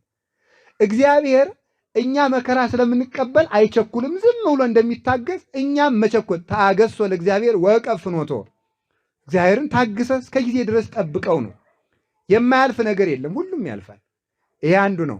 ሁለተኛ ወአሪጎ ውስተ ሐመር ተለውዎ አርዳይሁ ወደ መርከብ በገባ ጊዜ ሐዋርያት ምን አሉት? ደቀ መዛሙርቱ አብረውት ገቡ ማለት ወንጌልን ሲሰራ ሐዋርያት አብረውት በግብር መሰሉት። እስኪ ወንጌልን ሲሰራ በሉ። ሐዋርያት በምን መሰሉት? በተግባር መሰሉት። መርከብ የተባለች አሁን ምን ሆነች? ወንጌል በሉ እንጂ አይዟችሁ። ምን ሆነች? ወንጌል መርከብ ተባለች። ወደ መርከብ ሲገባ ደቀ መዛሙርቱ አብረውት ገቡ ማለት ወንጌልን ሲያስተምር፣ ወንጌል ማለት ምን ማለት ነው? ትምህርቱ ናት። ለምን መርከብ ተባለች? መርከብ ከባህር ሞገድ እንደሚያንሳፍፍ እንደሚያወጣ የክርስቶስ ትምህርት ደግሞ ከዚህ ዓለም የክደት ማይበል ታወጣለች። እንደምናስታውሰው አባታችን ሙሴ በግብፅ በሕፃንነቱ በተወለደ ጊዜ ባህር ላይ በደንገል በታንኳ በቅርጫት አድርገው ጥለውት ነበረ። ከዚያ በኋላ ሙሴ እየተንሳፈፈ እስከሚወጣ ድረስ በዚያች ደንገል ነበር ተጠብቆ የቆየው። እነ ቅዱስ ጎርጎርዮስ እንደሚተረጉሙት ሙሴ በባህር ላይ የተንሳፈፈባት ደንገል ወይም ታንኳ ወንጌል ናት ብለው ነው የሚተረጉሙት። ፈርዖን የተባለ ሳጥናኤል ነው። ባህር ውስጥ የሚወረውር ማለት ምን ማለት ነው? እስራኤልን ሁሉ ባህር ውስጥ ይወረውራል ማለት ዲያብሎስ የክርስቶስ ልጆች፣ እስራኤል ማለት የእግዚአብሔር ሕዝብ ማለት ነው። ፈርዖን የግብፅ ንጉሥ ከእስራኤል የተወለደውን ሁሉ ባህር ይጥላል ማለት ሳጥናኤል ከክርስቶስ የተወለዱ ምዕመናንን ሁሉ በክደትና በኃጢአት ማይበል ይወረውራቸዋል ነው። ከዚያ ተንሳፈው የሚወጡበት መርከብ የተባለች ግን ክርስቶስ ያስተማራት ወንጌል ናት። እሷ አንሳፋ ከክደት ከጥርጥር እንደገና ደግሞ ከኃጢአት ማይበል ነጥቃ የምታወጣቸው የክርስቶስ ወንጌል ናት። ስለዚህ ወደ መርከብ ሲገባ አብረውት በግብር መሰሉት። ማይበል ተነሳባቸው። ምን ማለት ነው? ወንጌልን ሲሰብኩ ሐዋርያትም መከራ ጸነባቸው ማለት ነው። አይዟችሁ፣ ወንጌልን ሲሰብኩ ሐዋርያትም መከራ ጸናባቸው። ጴጥሮስ ያላችሁት እንደሆነ ተሰቅዝቆ ተሰቀለ። ጳውሎስ ያላችሁት እንደሆነ አንገቱን ተሰየፈ። ሌሎችም ቢሆን ማለት ነው። ቅዱስ ጳውሎስ ቅዱስ ዮሐንስ ወንጌላዊ ያላችሁ እንደሆነ ከፈላ በርሜል ውስጥ ተወርውሮ ተጥሏል። በደሴት ውስጥ ሰው ከሌለባት ደሴት ውስጥ ታስሯል። ፍጥሞ ውስጥ ሰው ከሌለባት ምግብ የሚሰጥ የሌለበት እንደሆነ ቆዳቸውን የተገፈፉ አሉ። ቆዳቸውን ተገፈው በቆዳቸው ውስጥ አሸዋ ተሞልቶ ተሸክመው የዞሩ ሁሉ አሉ። ይህንን መከራ ተቀበሉ። እስከ ይደፍኖ ለሐመር ማለት እስከ ቀበጽናህ ለሕይወት ብሎ ተርጉሞታል ቅዱስ ጳውሎስ። ይሄንን ሁለተኛ ቆሮንቶስ ምዕራፍ 1 ቁጥር 8 ላይ እስከ ቀበጽናህ ለሕይወት በሕይወት እንኖራለን የሚል ተስፋችን እስከሚያልቅ ድረስ መከራ ተቀብለን ነበር ይላል ቅዱስ ጳውሎስ። በሕይወት የመኖር ተስፋችን እስኪያልቅ ድረስ መከራ ደርሶብን ነበረ። ውእቱሰ ይነውም። ክርስቶስ ግን ደቀ መዛሙርቱ መከራ ሲቀበሉ ዝም ብሎ ያቸዋል። ኧረ እባክህ አድነን አሉት። ቅዱስ ጴጥሮስ ወጥቼ እሄዳለሁ አለ። ምዕመናን ጥቂት ቀን እንድትቆይልን እባክህ ወጥተህ ቆይ አሉት። ጥቂት ቆይተህ እንድታስተምረን ሲሉ ተደብቆ ሲወጣ ጌታ መስቀል ተሸክሞ መንገድ ቆየ። አንተ ጌታ የኢየሱስ ክርስቶስ ነህን? አይደለህምን? ነኛው ድጋሜ ልትሰቀል ነው? መስቀሌን የሚሸከምልኝ ሳጣ ምን ላድርግ? አንተ እንደሆነ ፈራህ አለው። የዚያን ጊዜ መልሶ አላበጀውም፣ እንዲያውም ከጌታ ጋር እኩል እንዳይሆንብኝ ዘቅዝቃችሁ ስቀሉኝ አላቸው። እነዚህ ነው ከዚያ በኋላ ኦ ሕጹፃን ሃይማኖት ምንት ያፈራህከው ማለት ጴጥሮስ ሆይ መከራው ምን ሊያረግ ነው የምትፈራው?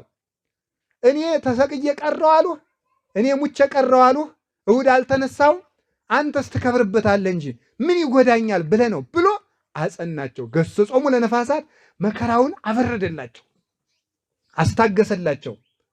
እንዲደፍሩት አደረጋቸው፣ እንዲንቁት አደረጋቸው፣ በመከራ ላይ እንዲሳለቁበት አደረጋቸው። በዚያም ክብር አቀዳጃቸው። ወኮነ አብይ ዛይን በእነሱ መከራ የእነሱን መከራ አጥፍቶ ለቤተ ክርስቲያን ታላቅ ሰላም ሰጣት ኢየሱስ ክርስቶስ። ይህን ነው በግብር የመሰሉት ሁሉ እንዲሆኑ አላችሁ የላችሁም? እግዚአብሔር ከሁላችን ጋር ይሁን። ከዚያ በኋላሳ በመስቀል ፊት በቆመ ጊዜ ሰማዕታት በግብር መሰሉት። በመስቀል ላይ በጲላጦስ ፊት ቆሞ እውነት መስክሯል። ሰማዕት ማለት ምን ማለት ነው? ምስክር። ክርስቶስ የባሕርይ አባቱ የአብ ልጅ መሆኑን በነገሥታት ፊት በጲላጦስ ፊት ቆሟል። ሰማዕታት በግብር መሰሉት። እነሱ ደግሞ ማዕበል ሞገድ ጸናባቸው። እነዚህ እነ ቅዱስ መርቆሬዎስ እነ ቅዱስ ጊዮርጊስ ነው። ዛሬ ቅዱስ መርቆሬዎስ ነው ሰማዕቱ። መከራ ሕይወታቸውን እስኪዘነጉ ድረስ አሁን የቅዱስ መርቆሬዎስን መከራ ስታስቡት እጅግ አስጨናቂ ነው።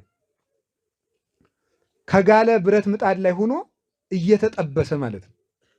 እየተጠበሰ ደሙ ተንጠብጥቦ እሳቱን እስኪያጠፋ ድረስ እንዲህ መከራ እንዲደረስባ ውእቱሰ ይነውም።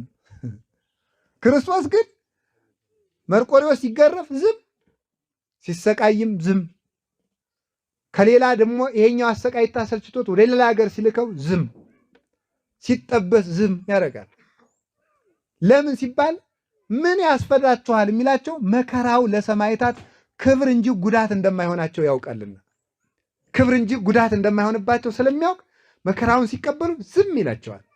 ተንሲኦ ገሰጾሙ ለነፋሳት እዚያ በኋላ በታምራት ተገልጦ መከራውን አበረደላቸው።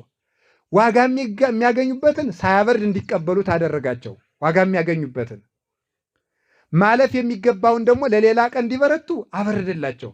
የቅዱስ መርቆሬዎስ የተጠበሰበትን እሳት ያጠፋው ከቅዱስ መርቆሬዎስ አካል በሚፈሰው ደሙ ነበረ።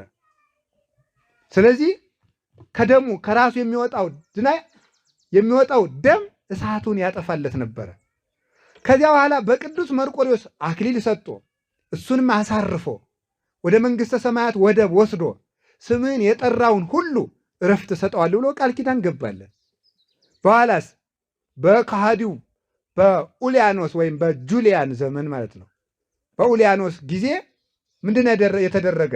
ቤተ ክርስቲያን ስትፈተን፣ ቤተ ክርስቲያን ስትሰቃይ፣ ምዕመናን ካዋሉበት አላውል ካደሩበት አላሳድር ብሎ ክርስቲያኖችን ምክንያት ፈልጎ የሚያሰቃይ ንጉሥ ነበር ይህ ሰው።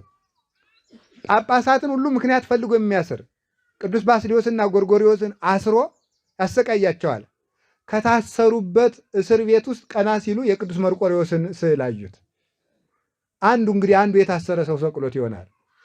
እዚያች ገብተው ሲጸልዩ እንባቸውን ሲረጩ የቅዱስ መርቆሬዎስ ስዕል ሂዶ ምናል ተመልከቱ፣ ይባ ቅድሜከ ጋሮሙ ለሙቆሃን ብሎ ቅዱስ ዳዊት እንደተናገረ የታሰሩት የተሰቃዩት የሰማዕታቱ ጸሎታቸው ስቃያቸው እስከ ማይዜኑ ይትትበቀል ለነ እስከ መቼ ነው የማትበቀልልን እያሉ የሚጸልዩት የደማቸው ፍሰት ተበቅሎ ለቤተ ክርስቲያን ፍትህ ያሰጣታል።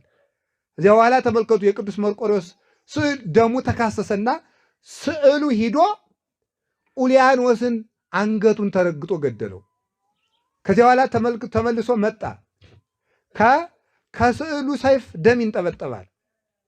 የእግዚአብሔር አገልጋይ መርቆሬዎስ ኡልያኖስን ገደልከው አሉት። ደነነ ስዕል ከመኦሆ ዘይብል አዎን ገድየዋለሁ። አዎን ለምን እንደማለት አንገቱን ስዕሉ አነቃነቀ ይላል። ይህንን መሰከረ። መንክር እግዚአብሔር በላዕለ ቅዱሳኒሁ። ይህንን ያዙ። እንዴት ይህን ያደርጋል ሲባል እግዚአብሔር በቅዱሳኑ ላይ ድንቅ ነው። እስኪ በሉ እግዚአብሔር በሉ። አምላከ እስራኤል ይሁብ ኃይለ ወፅና ለሕዝቡ። የእስራኤል አምላክ ቅዱስ እግዚአብሔር በስሙ ላመኑ፣ በስሙ ለተጠሩ፣ በስሙ ለተሰማሩ ኃይል ይሰጣቸዋል። ኃይልን ይሰጣል።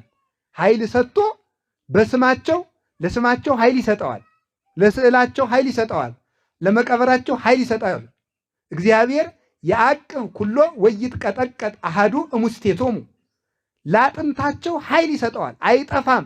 የቅዱሳን አጥንታቸው ተቆጥሮ ተሰፍሮ ታምርን ያደርጋል። ቤተ ክርስቲያን ከዚያ በኋላ እረፍት አገኘች።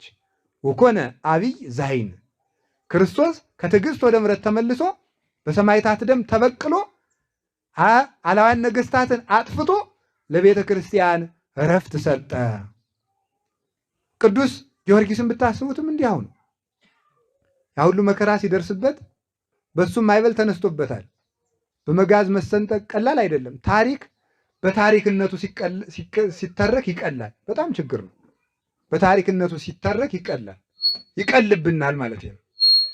አሁን የቅዱስ ጊዮርጊስን በመጋዝ መሰንጠቅ ክንድ ሙሉ የሾለ ብረት ቁሞ ያንን ጫማ አድርገህ ተጎንብሰህ ተራመድ እየተባለ እስከ ባቱ ድረስ ሰንጥቆት እስኪገባ ድረስ ማለት ነው። በበሬ ምስል ውስጥ በሆነ የበሬ ምስል በሆነ ውስጡ ቀዳዳ በሆነ ብረት ውስጥ አድርጎ በእሳት እየቀቀሉት ማለት ነው። እንዲህ ያለ ሁሉ መከራ እጁን እግሩን ለብቻ በምሳር እየከተከቱ እየቆራረጡ እየጣሉት ከዚያ በኋላ መጨረሻ ላይ ደግሞ በመንኮራኩር እንግዲህ የእህል ወፍጮ እንዳለ የሰው ወፍጮ አበጅተው ሊፈጩት ማለት ነው። እንዲህ ያለ መከራ መጣ። አዳራ ማይበሉ ሲመጣ እስከ ይደፍኑ ለሐመር ማለት ሃይማኖትን እንኳን የሚያስክድ መከራ ይመጣል። ቅዱስ ጊዮርጊስ እንኳን ትንሽ ፈራ ይለዋል። እንዲሁ ከዚህማ ወጣ ይሆን አለ። ከዚህማ እንዴት ብዬ እወጣለሁ አለ። ከዚያ በኋላ ወዲያው የክርስቶስ ስቅለት ትዝ አለው። እፎኑ ኢይሄሊ ከመ አምላኬ የተሰቅለ ፈጣሪ እንደተሰቀለ እንዴት አላስብም አለና ወዲያው የጌታን መከራ ሲያስበው ፍጩኝ በመንኮራኩሩ እኔ አልክድም አለ። ከዚያ በኋላ እዚያ ውስጥ ገብቶ ተፈጭተ ያደረጉትን አድርገው በእሳት አቃጥለው በተራራ ላይ በተኑት። በትነው ዘርተው እንግዲህ ፈጨነው፣ አቃጠልነው፣ አመድ አድርገን ለነፋስ ሰጠነው፣ ተዘራ። ጊዮርጊስ የሚባል ሰው እንግዲህ አረፍ ነው ብለው ተመልሰው ሲመጡ ቆይ አብረን እንሂድ እያለ በኋላቸው ከች አለ ማለት ተንሥኦ ገሥጾሙ ለነፋሳት።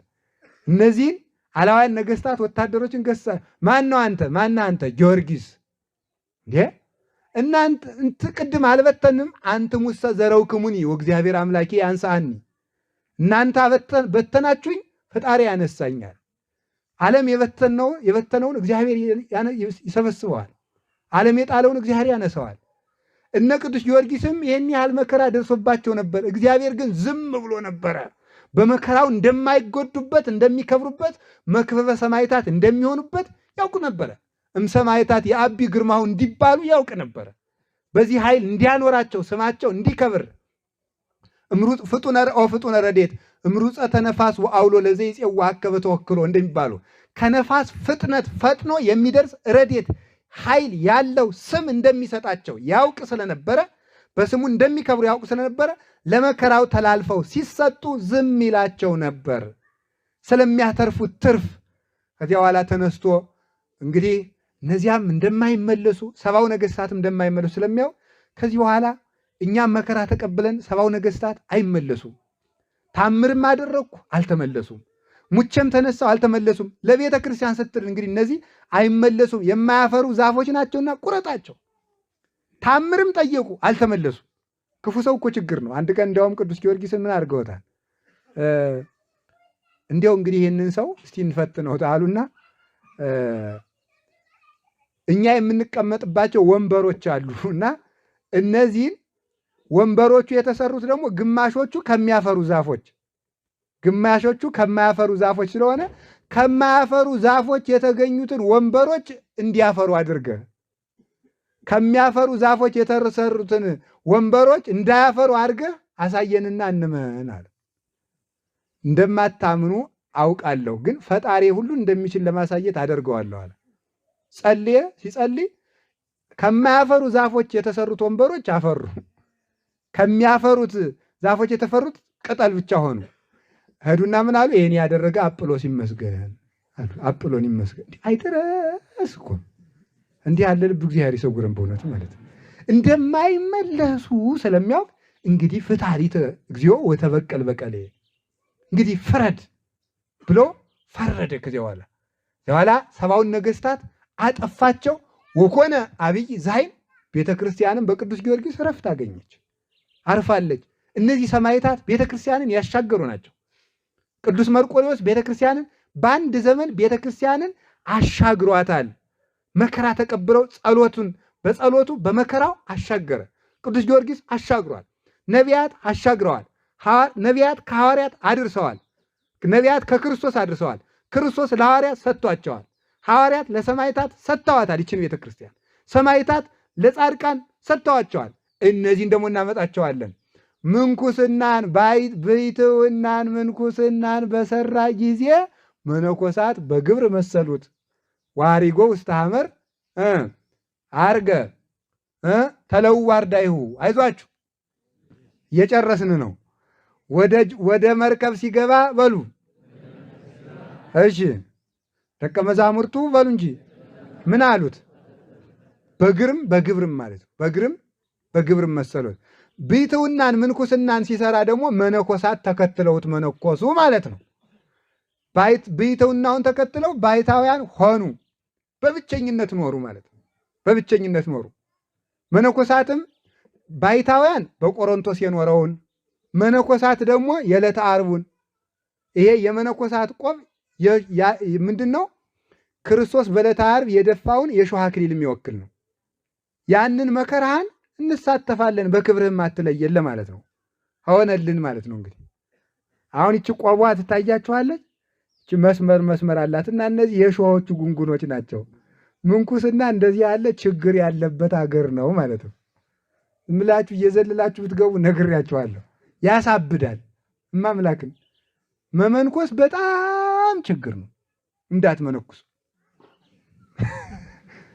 ብለህ ሲርብ ሁሉ እየዘለህ ብትመነኩስ ዲያብሎስ ደግሞ እንድትመነኩሱ ያስርባችኋል፣ ቆብ እንድጥሉ ያጠግባችኋል። ችግሩ ይሄ እኮ ነው ማለት ነው። በጣም ነገረኛ እኮ ነው ዲያብሎስ ማለት ነው። እንድትመነኩሱ ያሳጣችኋል፣ ቆብ እንድትሉ ሀብት ይሰጣችኋል። እንደዚያ ነው የሚያደርግ ዲያብሎስ። ይችን ያደርጋል ማለት ነው። ይሄንን ስለሚያደርግ ምን ማድረግ ይገባል? ተጠንቅቆ መግባት መልካም ነው።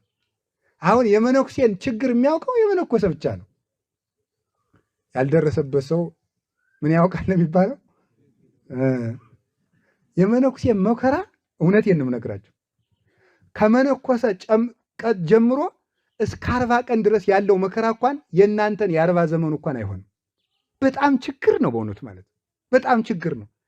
ድሮ ንቁ የነበረው ሰውዬ የመነኮሰ ዕለት ችግር መጥቶ ይሸከመዋል። እንቅልፋም ይሆናል ለት። ድሮ ደህና የነበረው ሰውዬ ሌት የሚነሳው ሰውዬ ማለት እንቅልፍ ይጥልበታል። ችግር ተጀምሮ እስኪ አንድ ጥያቄ ልጠይቃችሁ። የጦር ዘመቻ ቢኖር እና የሌላ የጠላት ወታደሮች የወገን ወታደር የጠላት ወታደር ይባላሉ አይደለ? በጦር ቋንቋ ማለት ነው። እና ያ ቋንቋ የሌላ ሀገር ወታደሮች መጥተው የሀገሪቱን ወታደሮች ሲወጉ አንድ ተራ ወታደር ከሚገሉና ጄኔራሉን ከሚገሉ የቱ ነው የሚቀናቸው? አቤት! እና እናንተ ምዕመናን እንደዚያ ናችሁ ነው። እናንተ ላይ ያለው ፈተናና ጄኔራል ላይ የሚቀርበው የተለያየ ነው ማለት ነው። ገብቷችኋል አይደል? መነኩሴ መከራው የሚበዛ ለዚያ ነው። የጦር አለቅነት መግባት እኮ ነው ማለት ነው። የጦር አለቃ ልሁን ነው። እዚያ በኋላ ተመልከቱ፣ የሆነው ሶልና ጄኔራሉ የት ነው ያለን የሚሉት ሊገሉ ማለት ነው። ስለዚህ መነኩሴ ባለበት ባደረበት ታድኖ ይፈልጋል። አጋንንት ይፈልጉታል፣ ይከታተሉታል። በቃ በያደረበት ባሕታውያንን መሰሉት እንዴ! ቅዱስ ጳኩሚስን የመሰለ ታላቅ ሰው የመነኮሳት አባት ነው። ገዳምን የሰራ ገዳምን የመሰረተው ቅዱስ ጳኩሚስ ነው። በሐዲስ ኪዳን አበ መነኮሳት የሚባለው እሱ ኃጢአት ጸንቶበት እንዲሁ በጣም ያስደንቃል እኮ የእንስሳትን ጠባይ የሚያውቅ እንስሳት እንኳን ሄደው የሚጠይቁት ሰው ነበር። ማን? ቅዱስ ጳኩሚስ። ጅብ ልጅ ወልዳ ልጇ ገደል ይወድቅባታል እና እንዳታወጣው አቃታት። ሲጨንቃት እየሮጠች ማን ትመጣለች? ከቅዱስ ጳኩሚስ ማለት። ሰው ሲበቃ በደንብ ስሙኝ በሞቴ ሰው ሲበቃ ምንድን ነው የሚሆነው መሰላችሁ? ሰው ሲበቃ እንኳን ከሰው ጋር ከአውሬ ጋር ይስማማል። ሰው ሲበቃ እንደዚያ እኮ ነው። ይደንቃል እኮ ሰው ሲበቃ። ለምን በሉኝ፣ ፍጥረታት የእግዚአብሔር ናቸው። የእግዚአብሔር ስለሆኑ የእግዚአብሔር የሆነን ሰው ያውቁታል፣ ሄደው ይወዳጃሉ። እና ሲጨንቃት ግልገሏን ማውጣት ሲያቅታት ከቅዱስ ጳኩሚስ ነው ሄደች። ኋላ እየሄደች ትገባና ባቱ ትወጣለች፣ ትገባና ትወጣ። ልካ ናን ሂድ እያለች ነው፣ ልጄን አውጣልኝ እያለች ማለት ነው። ሂዶ ከወደቀችበት ግልገሏን አውጥቶላታል ማለት ነው። እንዲህ ያሉ ናቸው ቅዱሳን። ይህንን ታምር ለማድረግ የበቃው ቅዱስ ጳኩሚስ ግን በከፍተኛ የዝሙት ፈተና ተፈትኖ ነበር፣ ከዋሻ ውስጥ እየኖረ ማለት ነው። እዚህ ቅዱስ ሚካኤል በራእይ ተገልጦ የሚመራው ጳኩሚስ እንዲያውም ጅቢቱ ስትመጣ ምን እንዳለ ታውቃላችሁ? እግዚአብሔር አካሉን ብይና ከዝሙት አሳርፊው ብሎሽ እንደሆነ ባክሽ ብይኝ ብሎ ለምኗት ነበር። እስከዚህን ድረስ መከራ ይደርስባቸዋል አባቶቻችን። ውእቱሰ ይነውም፣ ክርስቶስ ደግሞ ዝም። ይህ ሁሉ ችግር ሲደርስብን አንተን ብለን መንነን፣ አንተን ብለን ዋሻ ተቀምጠን ዝም። እንደው ጹጻን ሃይማኖት ምን ያፈራከሙ መከራውን ታተርፉበታላችሁ እንጂ ምን ትሆኑበታላችሁ? ቻሉት ይላል፣ ቻሉት። ከዚያ በኋላ ተመልከቱ፣ ወተንሥኦ ገሥጾሙ ለነፋሳት። ግን የፍትወትም ማለፊያ ጊዜ አለው፣ ያልፋል። እግዚአብሔር ያሳልፈዋል። ልጆቹን ተሰቃይተው እንዲቀሩ አያደርግም። ከዚህ በኋላ መጥቶ እንዲያውም ልንገራችሁ፣ ከጀግና አርበኛ የተወረወረ ፍላጻን ከመታገስ በላይ የገዛ ስጋን መቻል ከባድ። ያንን መከራ ችሎ መጥቶ ለቅዱስ ጳኩሚስ ያንን አጠፋለት። እየሰገደ ቢሰግዱም ዝም፣ ቢጸልዩ ዝም፣ ቢጾሙም ዝም፣ እየዋሉ ቢበሉም ዝም፣ 10 ሺህ ቢሰግዱም ኃጢአቱ ወይ ፈቀቅ። ኋላ አንድ ቀን ቅዱስ ጳኩሚስ መሬቱን እስከሚያጎደጉድ ድረስ በንባው መሬቱ እስከሚርስ ድረስ እየሰገደ ጌታዬ ኢየሱስ ክርስቶስ አንተን ብዬ ምን እየሆንኩ እንደሆነ ታያለህ አለው። ከዚያ በኋላ እሱ ደግሞ የዕለተ ዓርቡን ስቅለት አመጣና እኔ ለአንተ ብዬ የሆንኩትን ታያለህ አለው። ደግሞ ከዚያ በኋላ አላበጀሁም ጌታዬ፣ አንተን እከራከር ዘንድ አይቻለኝም፣ በቸርነት አግዘኝ አለው። ውልቅ አድርጎ አጠፋለን። እኛንም ፈተና እግዚአብሔር ውልቅ አድርጎ ያጥፋልን በእውነቱ ማለት ነው። ስለዚህ ባሕታውያንንም አሳረፋቸው፣ ከብዙ ጎዳና የተፈተኑትን ማለት ነው። ከረሃብ የተፈተኑትን ዛፍ እንዲያፈራላቸው እያደረገ፣ ቶራ እንድትታለብላቸው እያደረገ፣ ብቸኝነቱን ታግሰው ስለኖሩ ታሞ ባሕታዊ አባ አክሎግ የሚባል ባሕታዊ ነበረ። ታሞ ተኛ፣ ሲጋደል ኑሮ ማለት ነው። ታሞ ተኝቶ እንደው ዛሬስ እናንተ ውሃ ሞቅ አድርጎ ማን በሰጠኝ አለ። ሰው የለማ ማን በሰጠኝ አለ። የማ ከሆነ ብሎ አንበሳው ውሃ በአህያ ጭኖ የሚሄደውን ሰውዬ ከነ አህዮቹ እያባረረ ዞለት መጣ። ናድ እዚያ ባሕታዊ ውሃ እያለ አንተ እዚህ ጭነህ ብትንጓልላለህ ብሎ ጭኖ አመጣለት ማለት ነው። ጭኖ አምጥቶ ከዚያ በኋላ ሞቅ አድርጎ ሰጥቶት እዚያ በኋላ በሉ ሂዱ እግዚአብሔር ይባርካችሁ ብሎ ሰደዳቸው ማለት ነው። እንዲህ አድርጎ የብቸኛውን ጣምናት አብ ለጓለ ማውታ መኮንኖ ለብሔራት እግዚአብሔር ለድሃ አደጎች የሚያስብ ባል ለሌላት አጥር አጣሪ ጎመን ዘሪ ለሌላት ሁሉ በቅን የሚፈርድላት መስተናገድ ለጻድቃን የጻድቃን ወዳጃቸው ባልንጀራቸው ኢየሱስ ክርስቶስ በጊዜው በትክክለኛው ሰዓት መድረስ ያውቅበታል። በረሃብ ጊዜ ምግብ የሚሆን፣ በጦርነት ጊዜ ሰላም የሚኖር፣ በጭንቅ ጊዜ ኃይልን የሚያደርግ እስከ መጨረሻው ግን ዝም የሚል ነው። ግን ዝም የሚል አቡነ ተክለ ሃይማኖት ከዛፍ ላይ ሲሰቀሉ ገመዱ ሲፈተል ዝም፣ ሲታሰሩም ዝም፣ ወደ ላይ እንደ ሰንደቅ ዓላማ ሲያወጧቸውም ዝም፣ አዛፉ ላይ ከወጡች በኋላ ግን ዛፊቱ ዘንበል ብላ አንተን መሸከም አልችልም ውረድልኝ ብላ እንድታወርዳቸው አድርጓል እግዚአብሔር ማለት። ስለዚህ ይህን ሁሉ አበረደላቸው። ባይታውያንንም ይህን ትዕግስት አጠፋላቸው ለብዙ ባይታውያን ማለት። የመነኮሳት ደግሞ ፈተና አለ። መነኮሳት በግብር መሰሉት። የመነኮሳት ፈተናቸው ባይታዊ ብቻውንም ይኖር ነው። መነኮሳት በገዳም መኖር ይችላሉ፣ ባይታዊ መሆንም ይችላሉ። የመነኩሴ ፈተናው ብዙ ነው። ከመነኮሰ ጀምሮ ጥርጥር ይፈትነዋል፣ ማጣት ይፈትነዋል፣ ደዌ በሽታ ይፈትነዋል። ዲያብሎስ ምን ያደርጋል? መነኩሴው ሀጥ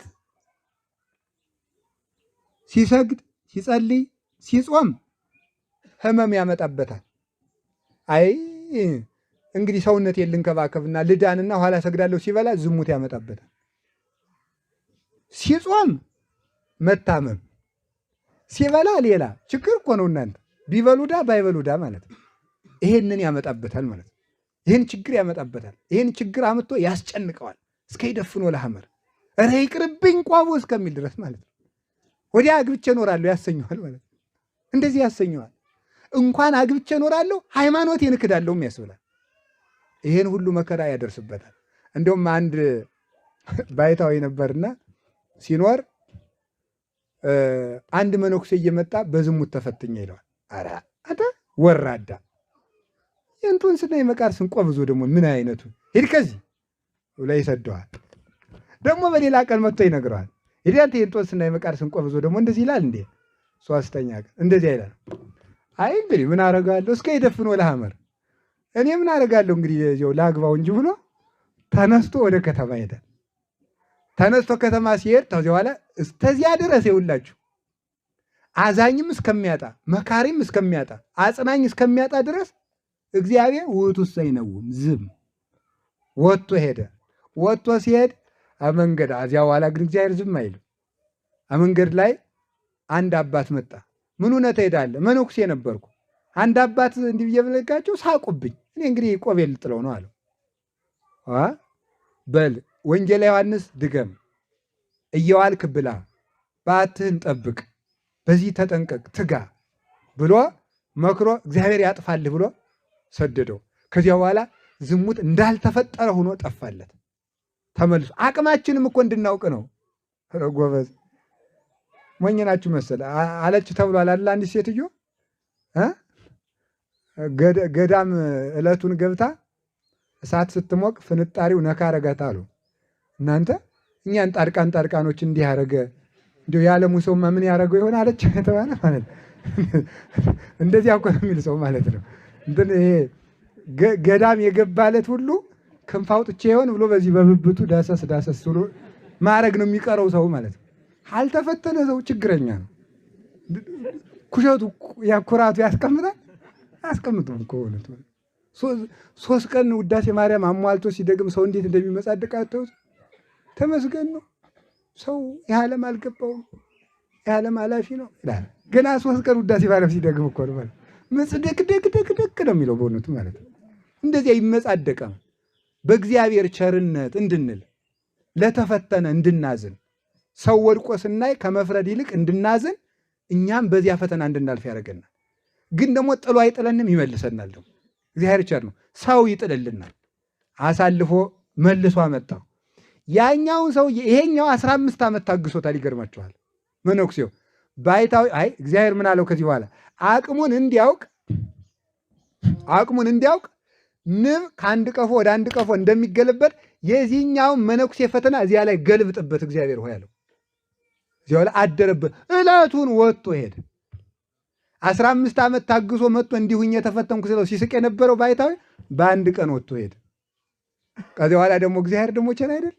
ወጥቶ ሲሄድ ሲያሳብደው ዝም መንገድ ላይ ደግሞ ቆይቶ ደግሞ ተመለስ። በሰው አትፍረድ። ወንጌል ዮሐንስ ድገም፣ እየዋልክ ብላ፣ በሰው አትፍረድ። የዝሙት ሰይጣን ዋና መምጫው በሰው መፍረድ። በሰው መፍረድ የሰውን ኃጢአት አምጥቶ ከራስ ላይ ይገለብጣል። አትፍረድ ብሎ መለሰው። ይህንን መከራም አራቀለት። ለሁላችንም እግዚአብሔር ያርቅልን። አሁን እንግዲህ ደግሞ አዎ ወደ መርከብ በወጣ ጊዜ በጣም ብዙ ነገር ነው ያለው። ስለ እናንተ ትንሽ ነገር ብዬ ልጨርስ፣ አንድ 5 ደቂቃ። እናንተም ደግሞ በግብር መሰላችሁት አይደለም እንዴ? ከቤተ ክርስቲያንን ሲሰራ በንጽህና መሰላችሁት። መርከብ የተባለ አንድ ሃይማኖት ነው፣ አንድ ንጽህና ነው፣ አንድ ቤተ ክርስቲያን ነው።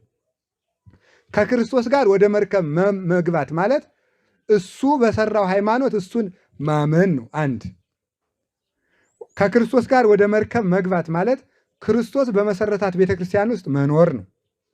ከክርስቶስ ጋር ወደ መርከብ መግባት ማለት እንደ ክርስቶስ ንጹህ መሆን ነው። የእሱን ባህሪ መስሎ ንጹህ መሆን ነው። በእነዚህ በሶስቱ ነው የምንፈተነው። ልብ ብላችሁ ስሙ። ከክርስቶስ ጋር በመሳፈራችን ብቻ ፈተና ይመጣል። በመሳፈራችን ብቻ። አሁን ብዙ ጊዜ ዲያብሎስ የሚመስለን ጸሎተኛ ስንሆን ጥሩ ክርስቲያን በመሆናችን መከራ የሚቀርልን እንዲመስለን ያደርጋል። 30 ቀን 40 ቀን በመጸለያችን በጣም ብዙ ጸበል በመጠመቃችን ብዙ ገዳማት በመሳለማችን ስለቆረብን መከራ የሚቀርልን ሁሉ ሊመስለን ይችላል። እግዚአብሔር ከኛ ጋር ስለሆነ መከራ የሚቀርልን ሊሆን ይመስለን ይችላል። እግዚአብሔር ከኛ ጋር ስለሆነ ሁለት ነገር ነው የሚሆነው። የሚጠቅመን መከራ ከሆነ እንዲርቅልን፣ የምንጠቀምበት መከራ ከሆነ ደግሞ እንፈርተን እንዳንሸሸው ጭምር ነው የሚያደርገው እግዚአብሔር ማለት። እግዚአብሔር መከራ በማራክም በመከራ በመጥቀም ጭምር ነው የሚጠቅመን ማለት ነው። ስለዚህ ተመልከቱ፣ ሰው የሚፈተነው በዚህ በሶስት ነው። በሃይማኖት በመኖሩ ንጹሕ ልሁን በማለቱና በቤተ ክርስቲያን ልኑር በማለቱ ነው። እዩዋቸው፣ እነዚህ ሶስት ፈተናዎች ከዚህ ውጭ አይመጣበትም። ሃይማኖት መጠበቅ ያስፈትናል። ንጹሕ ልሁን ማለት ያስፈትናል። አያስፈትንም? ሰው ዓላማን ብትሉ አንዱ ይመጣና እንደ ወገሌ እንዲሆኑ ይላቸዋል። አፌን ንጹሕ ላርግ ቢል አይቻል። ጆሮዬን ንጹሕ ልግ ቢያር ማን ይችላል? በእውነቱ ማለት ነው።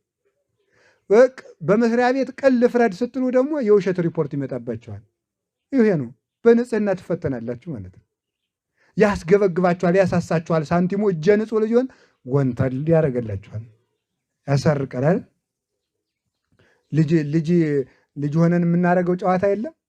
እናቶቻችን ገበያ ሲሄዱ ይሄን ዳቦ እንዳትነካ አራስ የማይበት ነው የምጠይቅበት ነው ስንባል በትንሹ እንደው እኮ ድረስ እኮ የህፃናት ሞኝነት እኮ ግርም ምን የሚያደርጉ ማለት ነው። የማይታወቅብን መስሎን በትንሹ ትንሽ በቃ አንዳችን በዚህ ስንቆርስ አንዱ የጎረቤት ልጅ ደግሞ በዚች እያይቱ ሲቆርስ እኛ የሚመስለን ሀውለት ሲጎመድ ነው የሚያውቁብን የሚመስለን ማለት ነው። እንደዚያ ያልከሰክሳል ማለት ነው። በቃ ልንጻ ሲሉ አይቻልም። ቅመሱት ቅመሱት ቅመሱት ቅመሱት ቅመሱት ቆንጥሩት ያሰኛል ማለት ነው። ንጽህናን መጠበቅ ድሮ ስላንፈተን ነው። ንጹህ መሆን በታምራት አይገኝም፣ በልፋት ነው። እንፈተናለን፣ በዚያ መከራ ይመጣብናል። ሰዎች ንጹህ ሰው በመሆናችሁ ብቻ ከሳሾቻችሁ ይሆናሉ። ንጹህ ሰው ስለሆናችሁ ብቻ ምንም ሳታጠፉ ሳትበድሉ ክርስቲያን መሆን ራሱ ያስከስሳል ማለት ነው። ክርስቲያን መሆን ያስከስሳል። የእግዚአብሔር መሆን ራሱ ያስከስሳል። ዳንኤል የተከሰሰው በምን ይመስላችኋል?